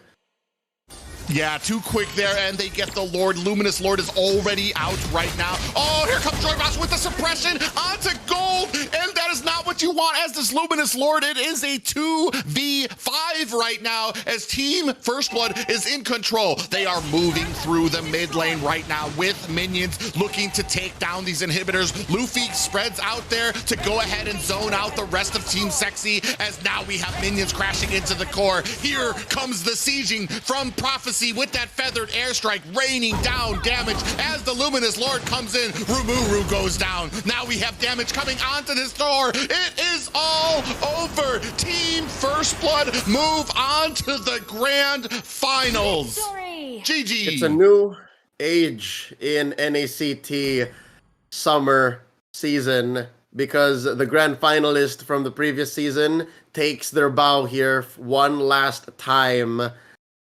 It's Team First Blood against New Wave in the grand finals. I don't know how to feel. It seems like a new chapter in NACT Summer. A new king is going to be crowned here. Confirmed. Yes, a bitter sweet ending for Team Sexy. They do take the loss here, but are third place. I mean, once again, proving that they are still at the top of NA, but maybe not the tip of the spear. That goes to Team First Blood and New Wave right now, who will battle it out next week. But man, the story of this is, I mean, Prophecy did so well on this Farja, coming from somebody who doesn't play mage very often as well. Yep, not only individually, mechanically, Joy Bodge with the hooks, Luffy making the most with that rope-a-dope, the sleight of hand, the sudden switch into an XP lane Akai to answer the Atlas. Not even to answer the Atlas, they expected the Atlas, and then it eventually fell into place. Of course, Gina God mode on that amazing Beatrix, 50-50, as you mentioned, like he doesn't mind, Beatrix or Claude, whatever he ends up with. And of course, again, maybe the highlight of the weekend, Prophecy stepping up, picking up that Farsa here in this elimination round, moving on to the grand finals, popping heads like it's 2020, 2019 even. Farsa hasn't been around for a long time. Beautiful, beautiful finish for this series. And again, GG well played to Team Sexy. Yeah, but I am being told, ladies and gentlemen, that we do have we are going to have an interview with the winners, but before that, a very special interview with a name that a lot of you probably haven't heard in a while, but everyone is familiar with in NA, an interview with Hoon. All right, let's bring in Hoon here, who I believe is one of the stalwarts of MLBB Hello? streaming. I check in on him every now and then. Hoon, are you here? How you doing, man? Hey, do I have to turn the camera on, or what's going on? I think you're good. We're just so happy to hear from you, man. How's your evening going so far? Hey, great. It was really great matches that I had to witness. It was like best of 3, both games. I loved it. Yeah. How do you feel about it being a passing of the torch? Because in the grand finals, it's confirmed that no repeat grand finalists are going in. Last season, it was Area 77 versus Team Sexy. Tomorrow, next week, we're seeing New Wave versus Team First Blood. Well, I think this new wave was already known for their plays, even last season, and I'm excited to watch their games against Team First Blood. It's like a revenge match, right? A revenge match from tonight. Is it tonight? Or it was a revenge match tonight, as they did lose to New Wave tonight, and but are gonna earn another shot. Yeah, it's really interesting to see like these new teams coming in and their talents as well. I'm really excited for this finals. So, I have to ask, because I know everybody is wondering, and I would be remiss if I didn't. So I have to know, Hoon, will we be seeing you in the professional esports scene in Mobile Legends? Good question. I think you can expect something, yeah. You think I can expect something? We can take that to the lawyers. Okay. Maybe next NACT if it's happening again. It's not a no. Happening again. Yeah, it's Not a no, definitely not Private. a no. We can take that to the bank, right? I'm being told yes, we can. Yep. Well, we do know that there is another NACT coming up soon, so definitely going to keep our eyes out and peeled for that. Yeah, I mean, after watching that Atlas, I think I can come in as a tank player as well. Like, shit. My eyes. Why not? Why not? Why not? Super Yeah. excited. Super excited. All right, Gosu, I believe you're excited enough that these newer teams are coming in. It's like time to remind them what the old guard is like. Time to remind them who built this scene. With that being said, Hoon, last shout outs and messages to your fans and to the MLBB NA scene. Okay, I'm recently back to YouTube as well. Thank you guys for supporting me, still remembering me and bring it up. Yeah, I still play MLBB. I like MLBB. I like watching MLBB. So yeah, thank you for the Lovely support, guys. Lovely. Thanks, Hoon. You have a great evening. All right. Yep, Yeah, you too. Thank you. for the time. Yeah, thanks for having me. Woo. I don't know. I'm a little panicky. That news. I'm gonna have to call home. I'm gonna let mom know what's going on. There's a possibility. There's a chance. That's what I heard. That's all I heard, is that there is a chance. But guys, we are gonna transition right into the interview with the winners, the ones going to the grand finals next week. Team First Blood. Hello. Hello. Hey, hello? Hello. Oh. You guys hear me? Hello? Yes, we Yes, we can. can. You're loud and clear. On the line, we good. have Kid and Gina Godmode, the jungler and the gold laner from Team First Blood, respectively. How you guys doing? How you guys feeling? You are in the grand finals. You're taking home some money, and you are in the running to become NACD Summer Champions. We feel good about the game, that we have another chance to get in the grand finals. And we still trying to continue to dominate this NACT, even though we're just an underdogs. And Gina over here did pretty good in the whole series and also with the new wave. And we're just trying to sync our our team play and trying to not to tilt anybody. So we're just trying to stay calm and focus the game, and then go every single team play that we had to make. That's it. So I have to say, that first game, or not the first game, that first series against New Wave, you guys did take the early victory, but then New Wave came back with a reverse sweep. I mean, what was the mindset going into this second game? I mean, you guys knew you had holes. You guys knew that there was some difficulties. What was said to kind of rally the troops as we moved into this lower bracket and had some amazing games down there? So far as I noticed, the team, we messed up with the draft, the banning phase. We weren't hesitating. We just banned right away without thinking. I mean, we have a lot of time there at the first ban, but we just banned the wrong heroes, and then we got messed up, and we don't know what to pick. Outdrafted. So that was it. And then third game, it wasn't like our momentum was gone. Like we weren't doing as a team. We were playing as individuals. Like we were playing ranked game.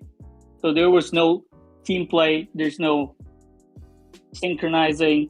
Everything was just messed up that time. So. All right. Private, I'm so glad to hear the insights from the players themselves.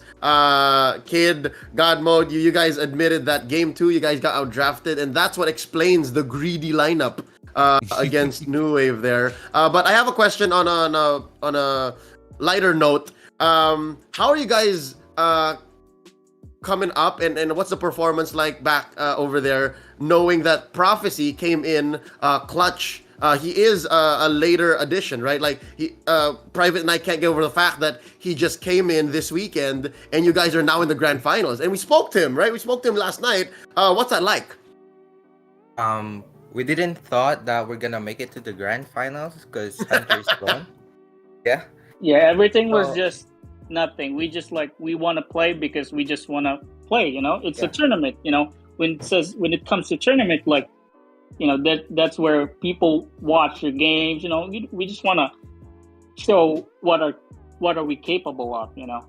So we didn't expect to come this far. We expect to be top 16. That's all we expect. That's why Hunter went home to the Philippines, because we thought we were not going to make it. So, but we never expect to dominate NACT, and then here we are right now. We are surprised that we're coming to grand finals and have a chance to face New Wave again. All right, you know what? I'm gonna go find Hunter wherever he is. I'm pretty sure he came home. He's somewhere in Metro Manila, and I'm gonna batok him. You know what? Hey, your team is in the finals, bro. What are you doing, man? Wow. He's studying, so it's fine. Sure. Oh, he's okay. Priorities. So, I get it. Priorities. Yeah, priorities. So we still support him, and he still support us. So it's fair. Yeah, and we told Hunter to cancel the flight. and if we get the prize in the grand finals, we can buy him. We can take him back here, with the money prize. You just confused the guys. Like, what do I do now?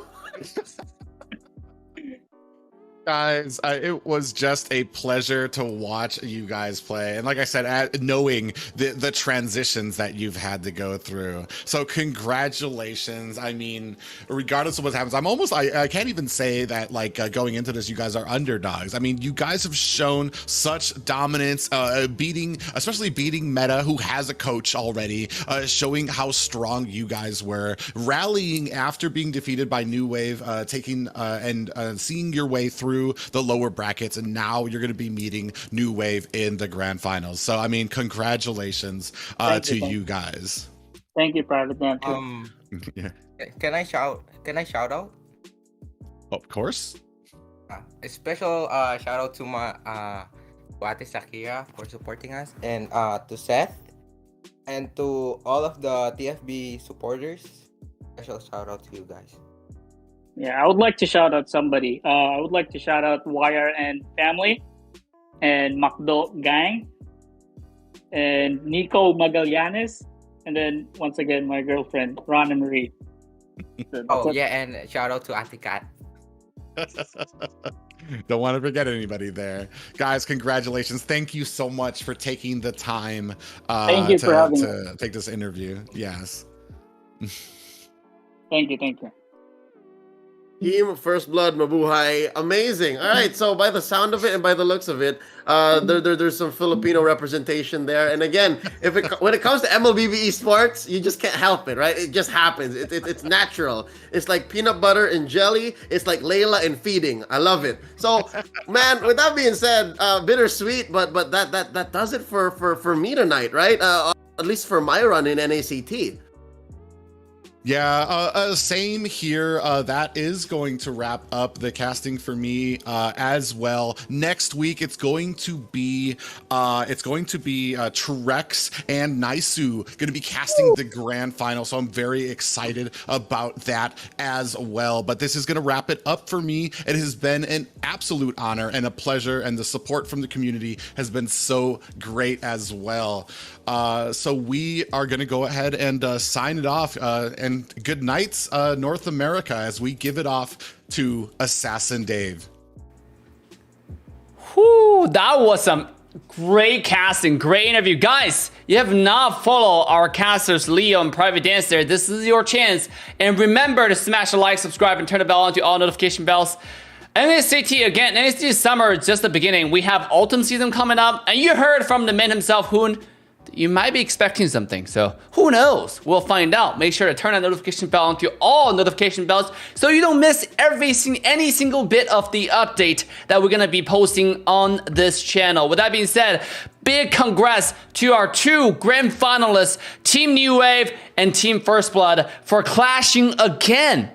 Now, in the next week, Grand Finals is going to be an interesting structure. Again, the winner's bracket Grand Finalist is going to have a double chance. So basically, if Team First Blood want to win this, they have to beat New Wave twice. The first best of the 5, and then they have to beat them again in the best of the 1. So the road ahead is going to be super exciting, and I cannot wait to share that tournament with you guys. But again, big shout out to our casters, our guests, our players for being awesome tonight. Our viewers, you guys being fantastic. You guys made the tournament happen. So thank you. Give yourself a round of applause, and remember to smash a like, and give yourself another round of applause for smashing a like. So with that being said, that's gonna be wrapping it up for us tonight. Have a wonderful night, North America. Have a wonderful day. Rest of the world, depending on where you are. And this is gonna be it for us. Remember, next Saturday, August 6th, the grand finals for NACT Summer Season, the one and only. We'll see you then. Bring your friends, bring your family.